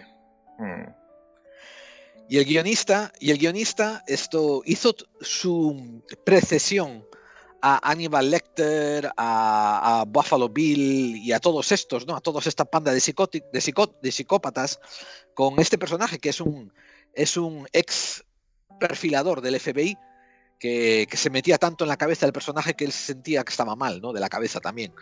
Y está dirigida por Michael Mann y si la veis, es del 86 y tiene el aire perfecto a un preludio al Silencio de los Corderos. Es como que, ¿verdad, Carlos? Es como el predecesor del Silencio de los Corderos. Sí, a mí me encantó. Yo esta peli quizás tampoco fui aquello de fanboy, ¿no? De después de Silencio de los Corderos ir a recuperarla. Pero sí que es cierto, ¿no? Que enseguida esa peli se hizo famosa después de Silencio de los Corderos. La gente iba a buscarla. Sí. Porque decía, no, es que ya este personaje de Aníbal Lecter ya había salido y estaba en los videoclubs, ¿no? Sí. Porque a fin de cuentas el gran protagonista no es Jodie Foster, es Aníbal Lecter, ¿no? A fin de cuentas de esta película, que luego no estaba mal, a mí me gustó mucho. Ya sé que para mucha gente es pecado decir esto, pero a mí me gustó, ni mucho, a ver, no es nada comparable a esta maestría, pero me gustó por eso, me gustó la Ridley Scott, Aníbal, ¿os acordáis, no? Con Ray Liotta, esa secuencia famosa que se come sus propios sesos, ¿no? O sea, me encanta, ¿no? Sí. Y me encantó por eso, porque me pareció muy inteligente una forma de hacer una secuela estéticamente totalmente diferente. O sea, era como muy elegante, ¿no? Además, con Julianne Moore, ¿no? De protagonista. Sí, señor. Y me pareció muy guapa. Dije, coño, qué guay. Porque es lo que he dicho antes con nosotros, ¿no? Que después de El silencio de los corderos, hagas lo que hagas, fracasas, porque no puedes mejorar eso. Entonces me pareció muy inteligente coger esa especie de, ¿no? de tono Ridley Scott, ¿no? Tan elegante, tan bonito, ¿no? A la vez también tan chungo, tan gore, ¿no? Porque es mucho más gore que Silencio de los Corderos, ¿no? Cuando tira a un tío por un balcón y se caen las tripas, que le dice tripas dentro, tripas fuera, ¿no? Luego está el Gary Oldman todo desfigurado. Luego está también el momento famoso de los sesos de Ray Liotta, ¿no? Que se come sus propios su cerebro a la plancha. Me encanta, no sé, me pareció súper loca. A mí sí o sea, me gustaron estas películas, pero yo creo que están bastante por debajo del Silencio de los Corderos. Sobre todo yo creo que... Sí. Sobre todo porque a mí no me gustaba que fueran tan explícitos. El Silencio de los Corderos nunca había sido explícita y tal. Sin embargo, en la serie de Aníbal, que también coge lo del Red Dragon, que es la parte del libro en el que está basado, que es verdad que había la de Michael Mann muy vieja, que a mí no me había gustado mucho esa peli, ¿eh? Pero bueno, pero la de que la serie llega hasta eso, hasta Red Dragon, y se queda justo antes del Silencio de los Corderos, sí que le da una vuelta, sobre todo con el tema de la comida, y te da siempre como que él cocinaba muy bien y tal, y preparaba la comida que le daba a la gente a preparar, lo hace de manera... O sea, quiero decir, lo difícil que era el Silencio de los Corderos precisamente, hacerla mejor que hace con Aníbal. Yo creo que no lo hacen con las otras secuelas, que incluso las sacan un poco precipitadas y tal, con un Aníbal Lecter ya un poquito fuera de forma, el pobre, pero bueno. Pero bueno, son pelis entretenidas que están bien, pero claro, El Silencio de los Corderos, que para mí es un 9, un 10, las otras son como un 6. Pero bueno, Aníbal sí que alcanza a ese nivel, pero bueno, sí. ¿No? Brutal, sí. Y no sé, luego sí que he dejado, yo he dejado una película, la 10ª película, un poco al aire, porque está entre muchas, que luego os hago un poco una lista de esas pelis que no me quiero dejar, ¿no? Pero bueno, yo para mí quizás las dos mejores, ¿no? Evidentemente tampoco vamos a ser muy originales, ¿no? Pero quizás una es El Exorcista, ¿no?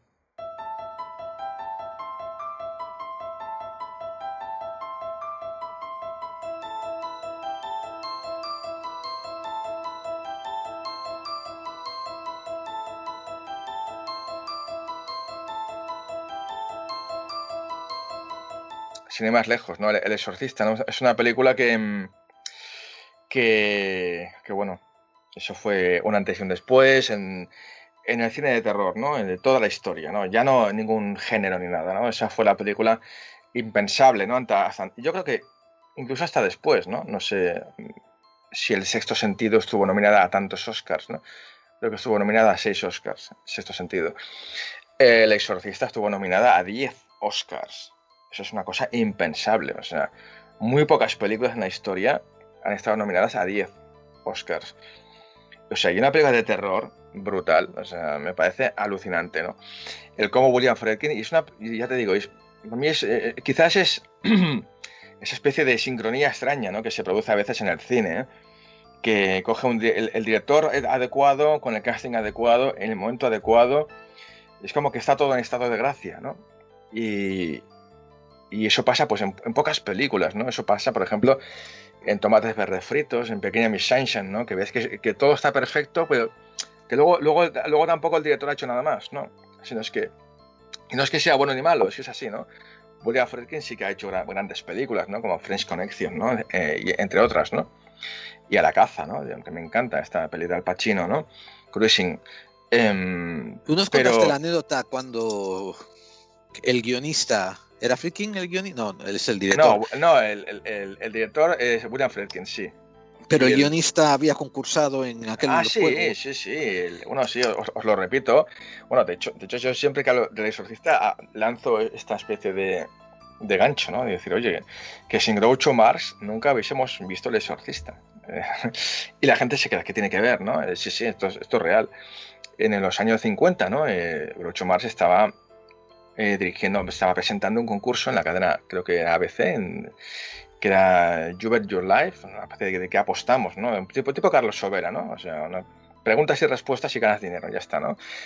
Y se presentó un joven en el año 55 a concursar y acabó ganando 40.000, creo que son 40.000 o 10.000, no me acuerdo, dólares. Y al finalizar el concurso le preguntó Groucho Marx, oye, ¿en qué vas a invertir el dinero, no? Y dijo, bueno, pues mira, el chaval era un escritor de columnas de medio pelo, ¿no? En revistas. dijo, pues lo voy a invertir en tomar un año sabático para escribir una novela sobre un caso que he leído que me ha impresionado mucho, ¿no? Que era el de Roland Hunkeler, ¿no? Del el auténtico niño, el exorcista, el caso que leyó a finales de los años 40. Y ese chico era William Peter Blatty, a fin de cuentas, ¿no? O sea que fijaos qué curiosidad, ¿no? O sea que si no llegase por Groucho Marx y su concurso, nunca hubiésemos visto El Exorcista. Y qué curioso, te digo, qué curioso que una persona tenga como, no sé, como un magnus opus, como la obra cumbre suya, el querer hacer una historia tan tétrica, tan terrorífica, ¿no? Como un exorcismo, y sobre todo tan innovadora, lo que era para el cine del momento. Y para beneficio de toda la audiencia, qué bueno, pero qué peculiar, ¿verdad? Sí, totalmente. Y esta película, a ver, es que a ver, el casting ya eran muy famosos, ¿eh?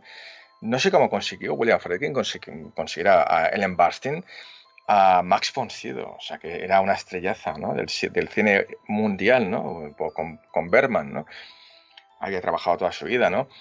Me pareció brutal, ¿no? Este ejercicio, y sobre todo, quizás, a ver, esa especie como de mal rollo constante que se respira en la película, ¿no? Esa especie, para mí, tampoco es fijaos, no es una película que tenga muchos sustos, es una película que estás acojonado. No es una película que tenga impactos, ¿no? No es una especie de, no tiene screams, ¿no? No tiene hypes, ¿no? De estos de sustos, impactos, ¿no? Ni siquiera sonoros, ¿no? Eso es del típico el teléfono que suena brutal y te pega un susto, pero es el teléfono y ya está, ¿no?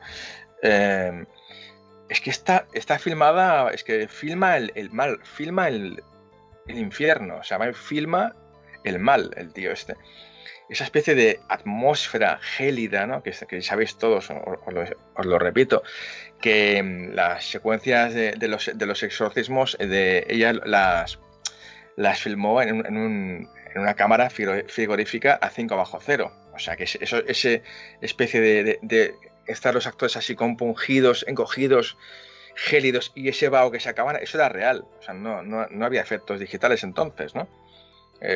Todo eso era real.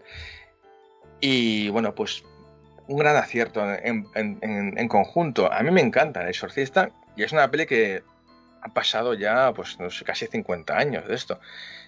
Y a mí me sigue dando, yo te diría, mucho respeto verla. O sea, me sigue dando mal rollo. Mira que ya sé de qué va, ¿eh? Pues me sigue dando mal rollo, ¿no? Y esa película, y tiene mucho, y evidentemente, no sé si sabéis la anécdota de la banda sonora de Mike Oldfield. No sé si la sabéis, os la explico. Sí, cuéntala.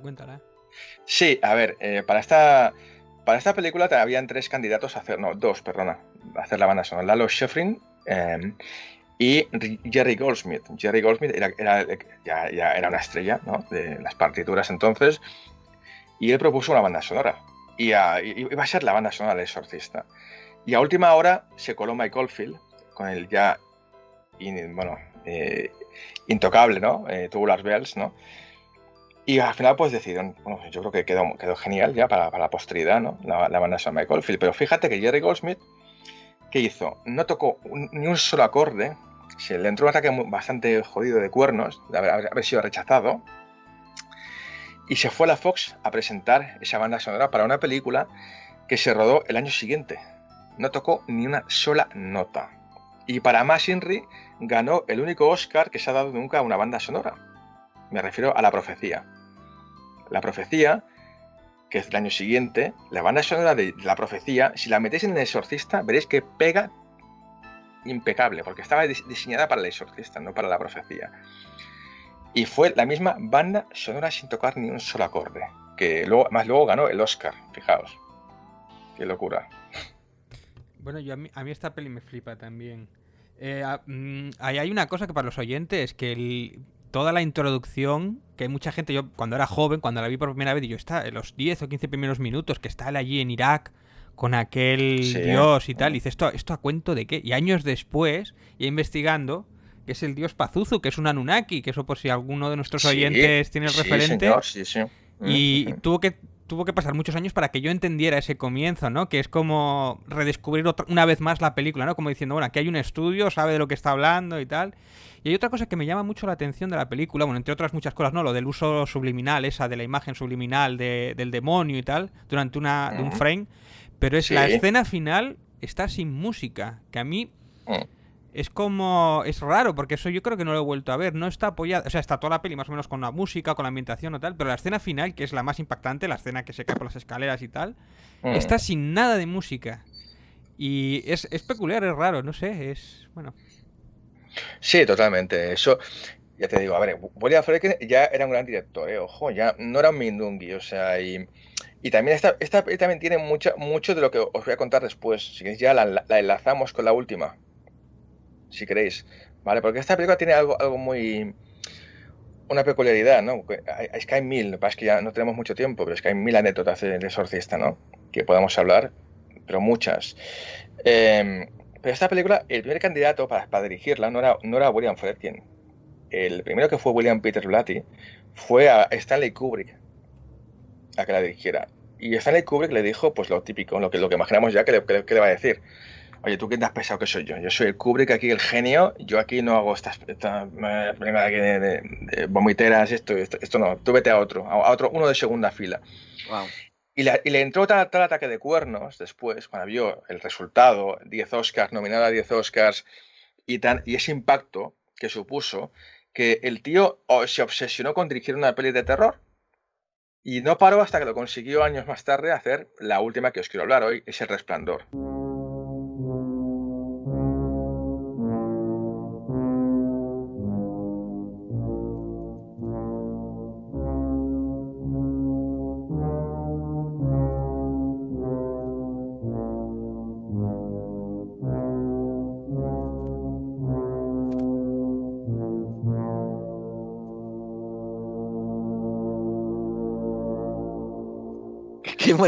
Eres un genio, qué manera de traer dos películas juntas. Sí, es que El Resplandor es la consecuencia de haber rechazado El Exorcista. Y el tío se obsesionó con hacer una peli de terror y quiso hacer una peli mejor que El Exorcista. Y bueno, hizo El Resplandor, que para mucha gente, y quizás para mí es la película más icónica de cine de terror, la historia, yo creo. Y es una peli que con el tiempo... que es más, no es que con el tiempo, es que cuando se estrenó no, fue una mierda. O sea, la gente la puso a parir. ¿Os acordáis? ¿Habéis visto lo que son los premios los Razzies, no? Los anti-Oscars, ¿no? Sí. El Resplandor, digo, para los fans que hay tantos, sí, se matan a pajas con el... Ojo, estuvo nominada a 2 Razzies. Peor director y peor actriz, Shelley Duvall. Vaya, por Dios, pobre mujer, después de lo que pasó en esa película, Hombre, por encima que la promuevan a un Razzie. Tiene el dudoso honor, Shelley Duvall, de ser la actriz que más veces repitió un plano, 237 planos, tomas de un solo plano. O sea, es brutal, ¿no? Esta película. Y quizás, a ver, esto tiene mucha historia, ¿no? O sea, sobre todo ¿sabéis, no? Sabéis que Stephen King, bueno, al principio, se enamoró de, fíjate, Kubrick va a hacer una novela mía, ¿no? Y luego, el tío le ponía, pero le hacía vudú, porque se ve que le destrozó la novela. Hay muchas anécdotas que podemos hablar de cómo se dedicó a joder detalles, ¿no? Más lo hacía queriendo, es Kubrick, ¿no? Para joder a Stephen King. Él nunca quiso que fuese Jack Nicholson el protagonista, y en parte tenía razón, ¿eh? Stephen King tenía razón. En el casting primero estaba John Boyd, Martin Sheen, para hacer esta película, pero al final fue Kubrick el que, al final, como siempre, ¿no? Decide, porque él decide todo, hasta los cines que se estrena en el mundo. Decidió que fuese Jack Nicholson. Y no sé vosotros, o sea, yo creo que tiene bastante razón Stephen King en la teoría, ¿no? De que por qué no quería que fuese Jack Nicholson, ¿no? Él no quería que fuese porque el personaje Jack de la película, el prota, es un tío que tiene una familia normal, que van a cuidar un hotel en la época de invernal y se va volviendo loco. Claro, es que tú, Jack Nicholson, en el plano número 1 ya sabes que está loco, ¿no? O sea, no hace falta que evolucione, ya está loco. Claro. Ya. Aparte, él acababa de hacer Alguien voló sobre el nido del cuco, claro. Había ganado el Oscar hacía 2 años por esa película, con lo cual aún tenía ya más esa pátina de chalao, ¿no? Claro, no le faltaba razón a Stephen King, de todas cosas, ¿no? Esta peli, pues bueno, tiene muchas anécdotas, ¿no? Tiene simbología nazi brutal detrás, ¿no? Con el número 42, ¿no? Sobre todo. No hay nada de esto de que dicen de que el hombre llegó a la luna. Sí que hay pequeños detalles, ¿no? Pero esas típicas maldades, ¿no? Que todo el mundo, quien lea un poco biografías de Kubrick, sabe que es un tío un poco puñetero, bastante puñetero, ¿no? Que gustaba mucho meter mucha simbología. Pero sí que hay bastante simbología sobre el número 42, ¿no? Que es el año de la solución final, ¿no? En la Alemania de Hitler. Ahí, pues, bueno, no sé si tenemos tiempo, pero vamos, podemos hablar de muchas cosas, ¿no? De todo esto. Por favor, tenemos tiempo que estás picando mucho la curiosidad y tal. Y te voy a decir otra pregunta, ¿por qué estaría Kubrick interesado en este 42? Bueno, porque él quería hacer una especie de simbología, ¿no? De simbología nazi en esta película. Fijaos, el niño, el Danny, ¿no? Que por cierto, ese niño nunca supo que estaba rodando una peli de terror. Siempre le dijeron que estaba rodando una película de que sus padres se llevaban mal, ¿no? Lo protegieran, ¿no? Eso también se hace con la gente, con los niños, ¿no? Para que no se les rompa poco el cerebro. Ese chaval nunca rodó nada más. El actor nunca rodó nada más, Danny Lloyd. Pues el chaval hay momentos que lleva serigrafiado aquí el número 42 en una especie de jersey rojo que tiene con un número 42 blanco. Hay secuencias en las que, por ejemplo, hay una secuencia más en el cine, no es nada al azar, y mucho menos con Kubrick. Hay una secuencia en la que están viendo una película él y Shelley Duvall y están viendo Verano del 42. En el parking hay 42 plazas, por ejemplo, y la matrícula del coche suma 42 también, casualmente, pero no sé por qué.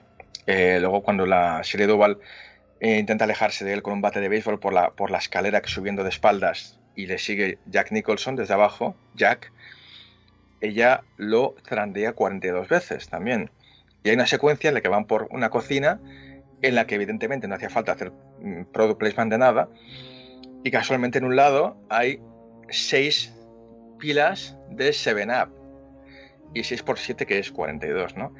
Y ya para finalizar, si queréis, os cuento la anécdota de la habitación 237, que la original es la del libro, la novela de Shine, que está basada el título en una canción de los Beatles. La original es 217, no 237. ¿Por qué cambió a 237? Quizás porque si multiplicamos 2 por 3 por 7 da 42 también, ¿no? A lo mejor. Hay mucha simbología, ¿no? Y quizás también, no sé si tenemos más tiempo, os hablo un poco del cómo está rodada. Sí, por favor. ¿Sí? Está muy interesante esto, Carlos, dale. Bueno, no, tú sabes que en Clave 45, cuando el tema está interesante, no hay que pedir tiempo. Por ejemplo, me refiero a que esta película, a ver, que conste, no inventó nada Kubrick, pero sí que fue la primera vez que se usó de forma magistral, monumental, como Kubrick sabe rodar, ¿no? Me refiero a la Steadicam. La Steadicam, que es ese aparato que hoy día pues todo el mundo usa, hasta para cámaras de vídeo, para móviles, ¿no? Es un estabilizador de cámara, vamos, o sea, se usa para que tú puedas, por ejemplo, se usó muy bien también en la película del submarino, que fue un poquito más tarde, de Wolfgang Petersen, ¿no? En la que ibas tú por dentro de un submarino, por escaleras bajando y subiendo, y la cámara seguía estable, porque se usó la Steadicam, ¿no? Esto lo inventó Garrett Brown, que ganó un Oscar por ese invento.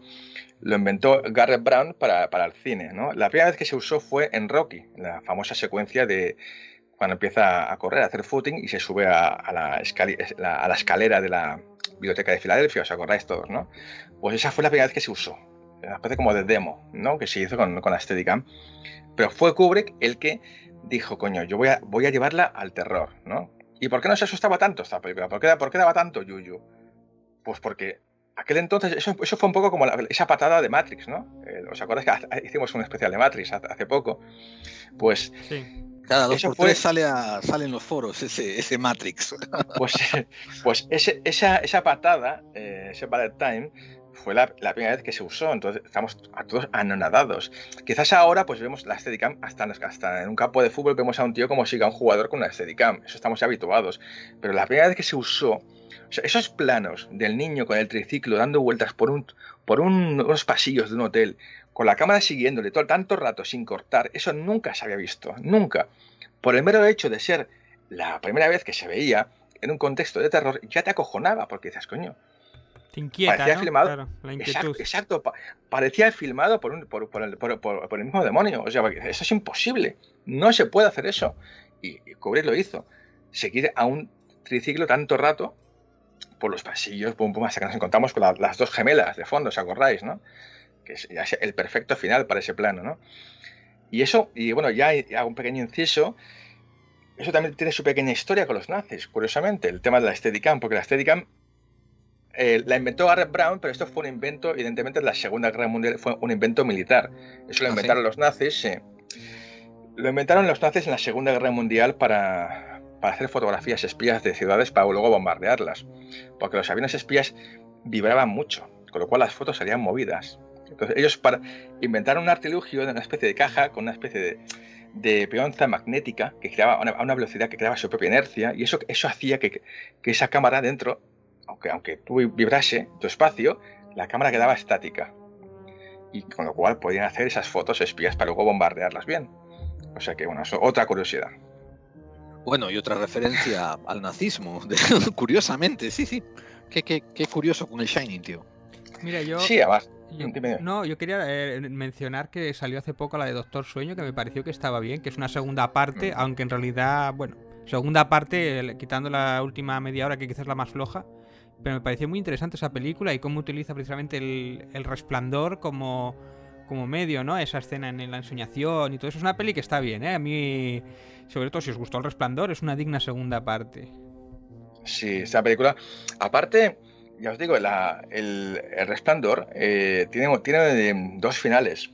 El que vimos todos, que es ese final, esa foto final, ¿no? En la que un poco descubrimos, ¿no? Que, bueno, hay como dos finales en el fondo, ¿no? Porque una es el personaje ya que lo hemos congelado en el laberinto, ¿no? Muere en su propio laberinto congelado, pero ese final, ese traveling final hacia esa foto, que esa foto real, solo cambiaron la cara de Jack Nicholson, esa foto es auténtica, de esa época, me refiero, en la que de alguna forma nos damos cuenta de que está hablando de una especie de reencarnación, básicamente, ¿no?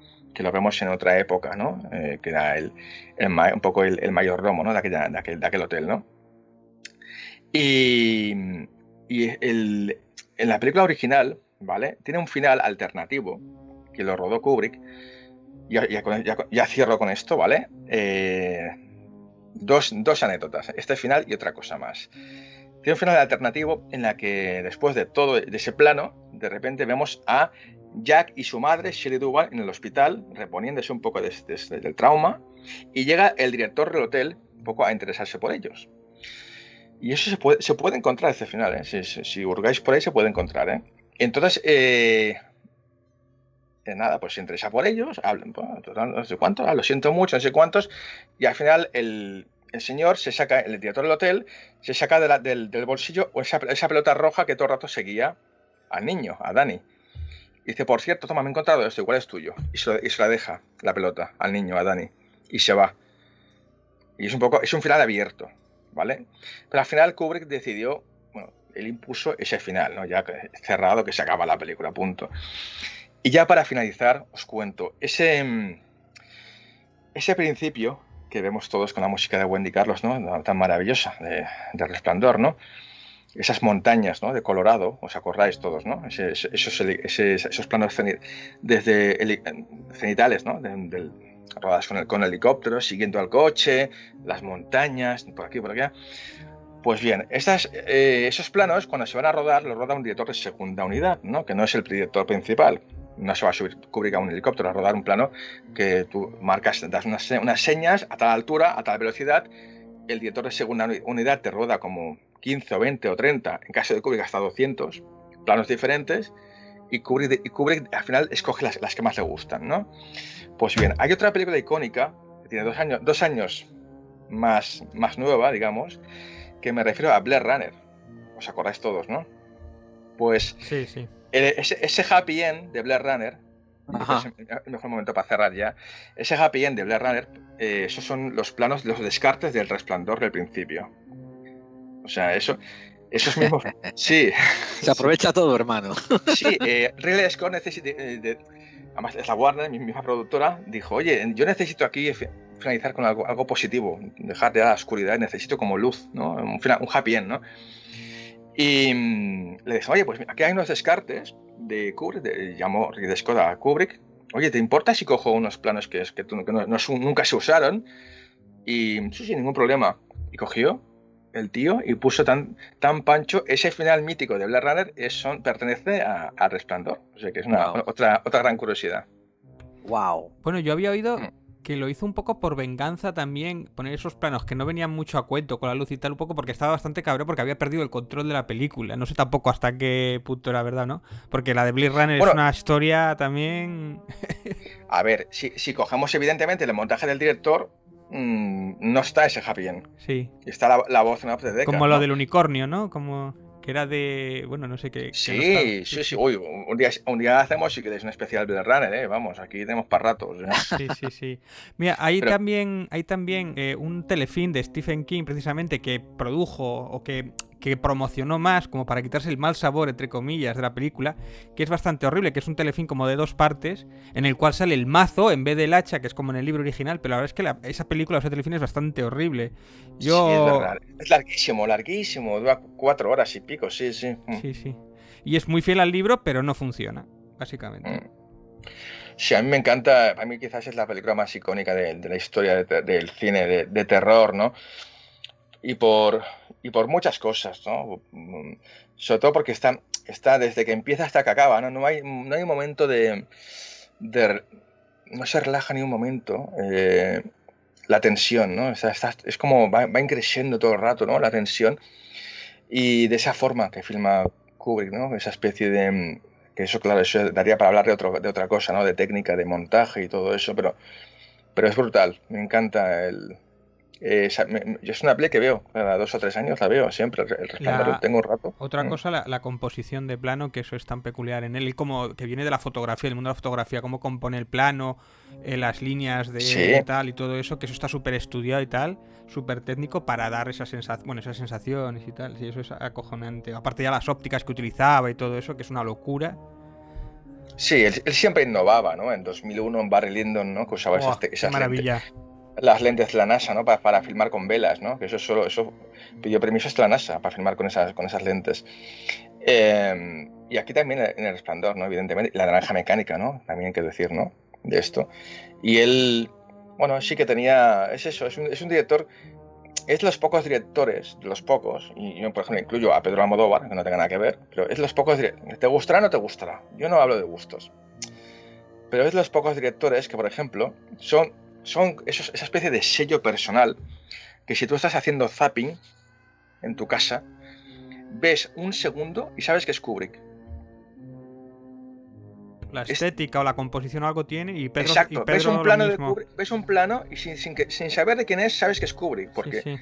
Esa especie como de maestría, esa especie completamente de acuerdo contigo. Como esos pintores que tienen un trazo especial, estos Picasso, Sí. Eso es dificilísimo de... O sea que eso... Por eso digo, exacto, y a Almodóvar le pasa lo mismo, es un tío que tú ves un plano y por la estética, por los colores, por los personajes, ya sabes que es Almodóvar, o sea, y eso lo tiene muy poca gente, o sea, eso es la diferencia entre ser un director de cine o un genio, ¿no? Entonces, o un artista, vamos a llamar artista, ¿no? Artista o genio.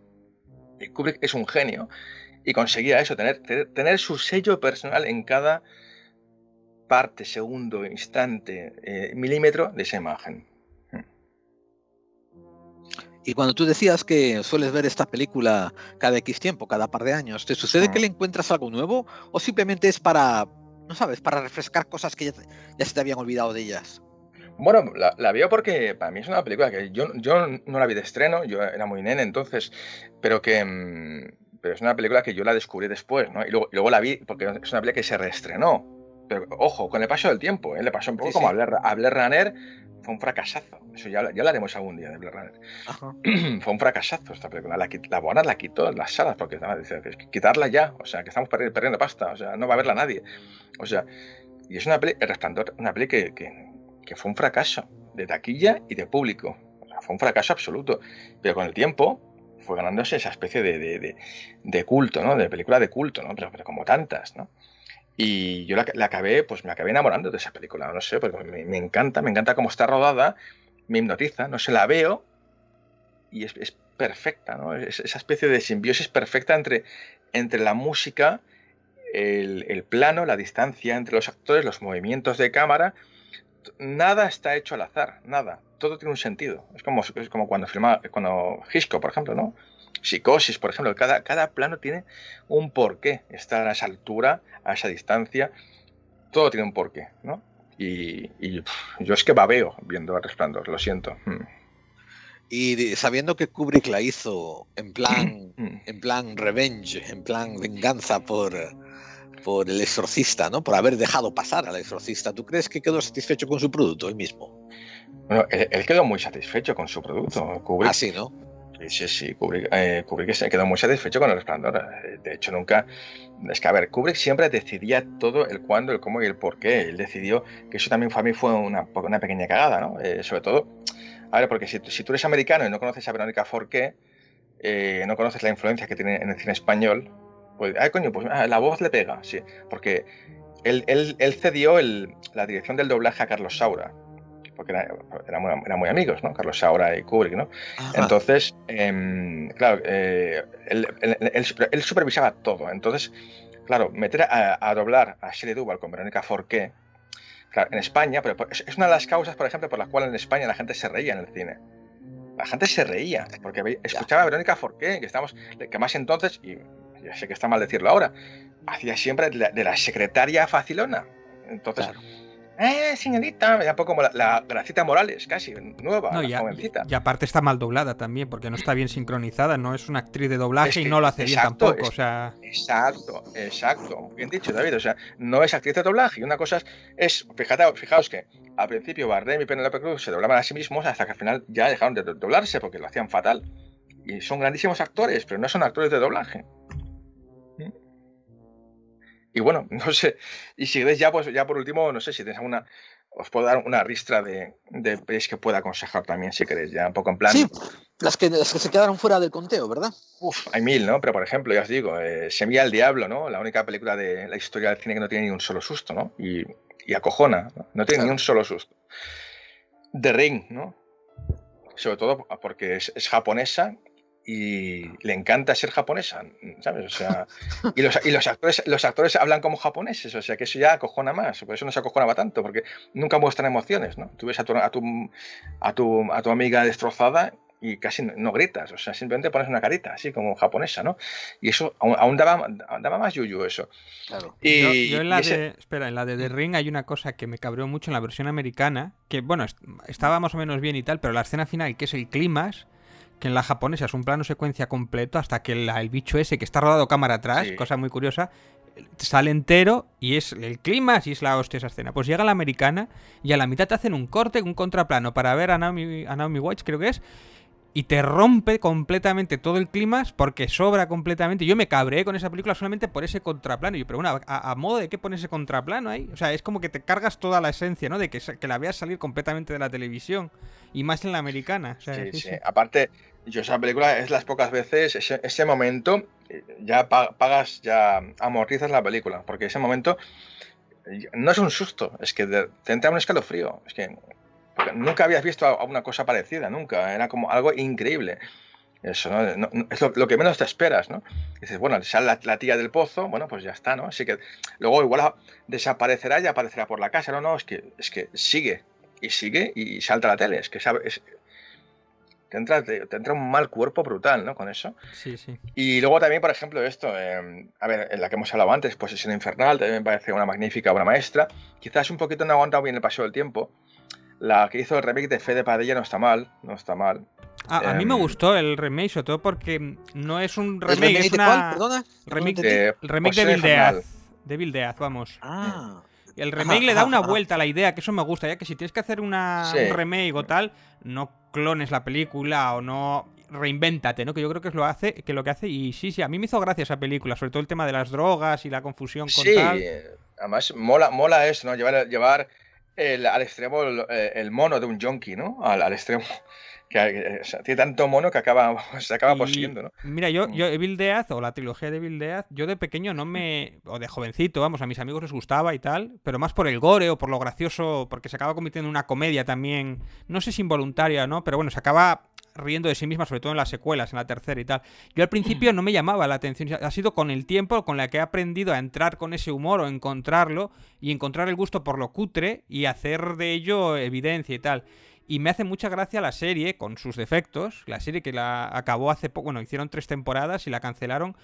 Y era una serie graciosa, ¿no? Que era eso, se reía de sí misma. Y no sé, es una serie que marcó una época. Es una serie lo mismo. O sea, una película de Evil Dead que era hecha con los fines de semana. Lo mismo que lo que decíamos con esta o con la de. La de La Matanza de Texas también. Son pelis La Matanza de Texas, sí. que vienen también, como sí. del cine indie, de pronto saltan pues a los monstruos colectivos, ¿no? Que podamos tener. Eran pelis hechas con 4 duros, muy resultonas, y que de la gente que quiere hacer cine es de la que tiene que aprender, como con muy poco. Y eso, que en aquel momento hacer cine era muy caro y muy difícil, no es como ahora, que ahora con el digital es otro Ya mundo, ves. ¿no? Pero sí, me flipa, y sobre todo el humor negro que hace y, bueno, cómo se recrea, y me gusta mucho el Ash. ¿Cómo se llama el actor de Ash? Tengo que buscarlo. El Bruce Abbott, puede Bruce ser. Campbell, Bruce Oh, Campbell, ¿no? Bruce Campbell, sí. Me Buah, me hace es un... mucha gracia, y habían hecho con el hermano después Shena y todas estas. O sea, que decir que han vivido, bueno, y Spider-Man, ¿no? Hizo Sam Raimi y Sí, tal, hombre. o sea, que ha vivido, hizo la película más cutre, bueno, más cutre, más barata de igual del mercado, y ha hecho la más cara en su momento, que era Spider-Man, ¿no? Y sin embargo siempre se ha movido ahí en un término, Sí, un bueno, poco de serie Z. sí, que hay que querer ese género. Yo imagino que tampoco es para todos los públicos, tiene que gustarte, pero sí. Luego, ya te digo, si queréis ya termino, bueno, pues clásicos, ¿no? Que no hay que dejar. La Mosca de David Cronenberg, por ejemplo, Déjame entrar, una película sueca a mí sorprendente, fascinante. Sí. Está rodada con una elegancia brutal y es, para mí es pero, de las mejores, ¿no? Que he visto, sobre todo en este siglo, ¿no?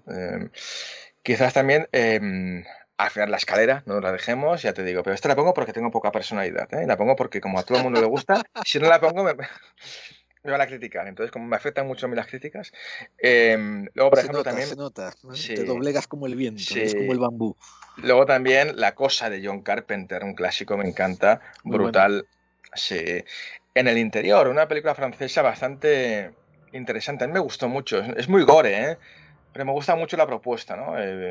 Que es es una mujer embarazada que recibe, pues, en su casa de París, ¿no? Una película francesa que, ojo, se hizo un remake español, Inside se llama, una película española, Inside, que no tiene nada que ver, o sea, a mí, mediocre, por no decir otra cosa. No me suena a mí esta peli, no lo conozco.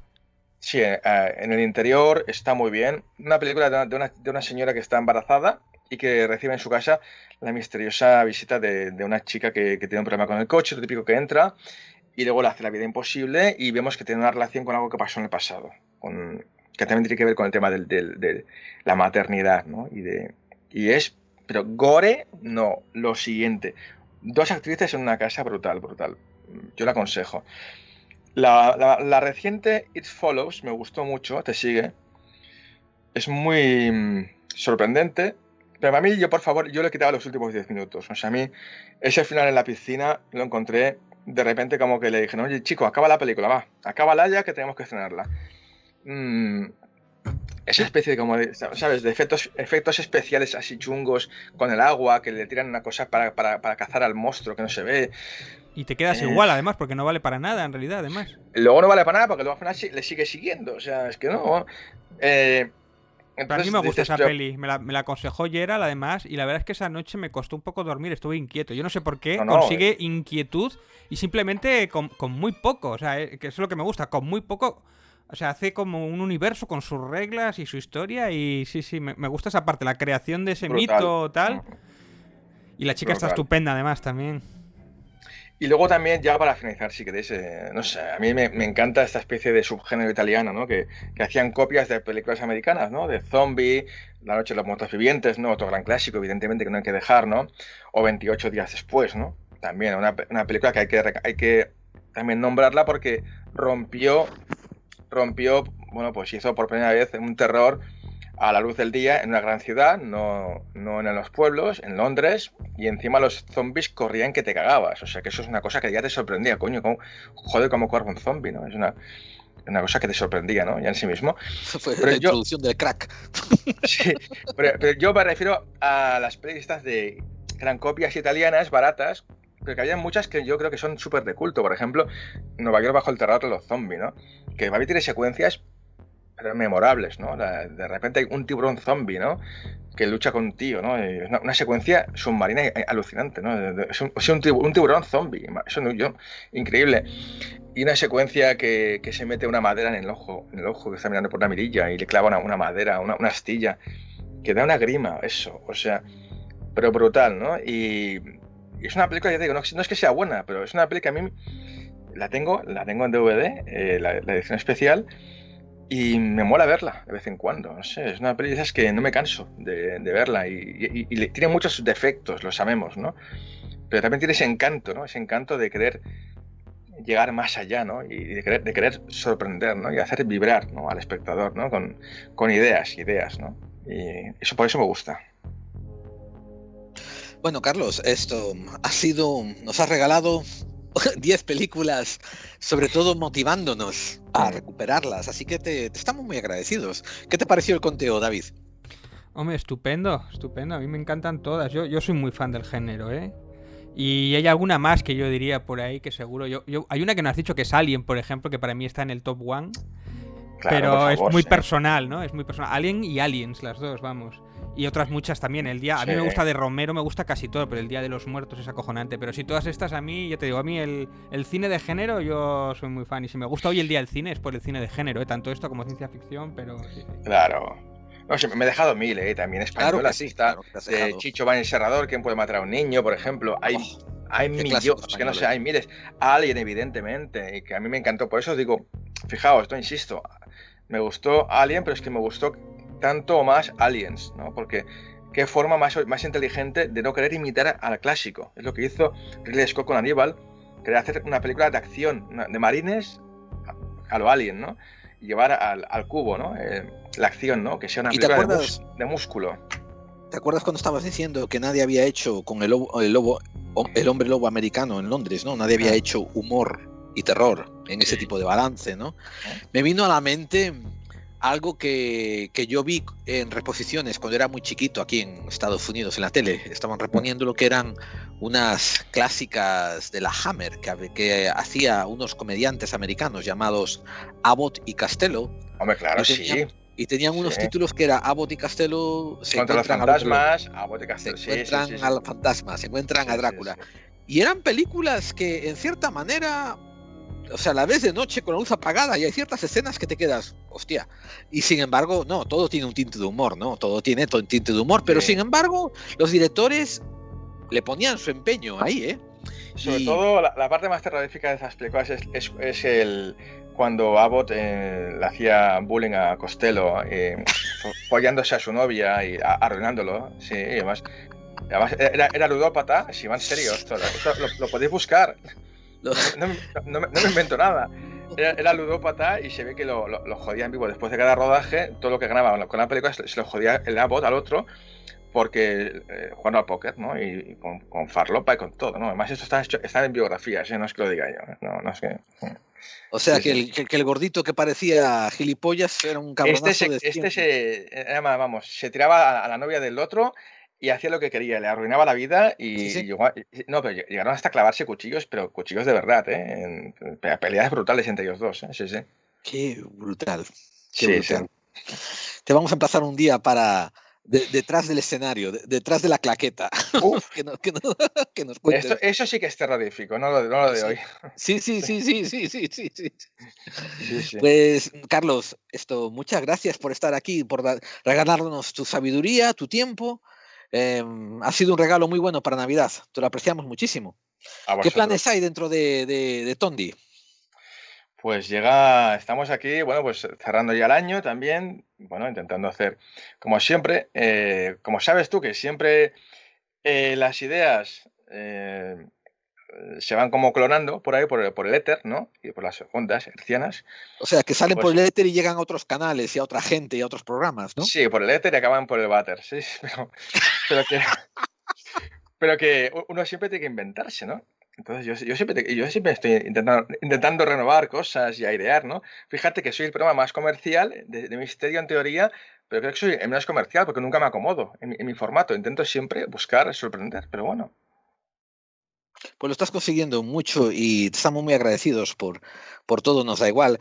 Y sobre todo tú has sido una brisa de aire fresco dentro del mundo del misterio, diferente de hablar de él, una manera diferente de entregar las cosas y de enfocarlas. Tu visión de director creo que nos ha enriquecido bastante en el mundo del misterio. Digan lo que digan las malas lenguas. Bueno, no hablemos que ya hemos hablado demasiado, me parece. Nada más, Carlos, un abrazo grandísimo, muchísimas gracias por estar ahí. Muchas gracias. Eres una persona muy generosa y se te aprecia mucho. A vosotros, oye, David y Gerald, muchas gracias. Cuando queráis, aquí estoy. Venga. Hasta luego. Adiós.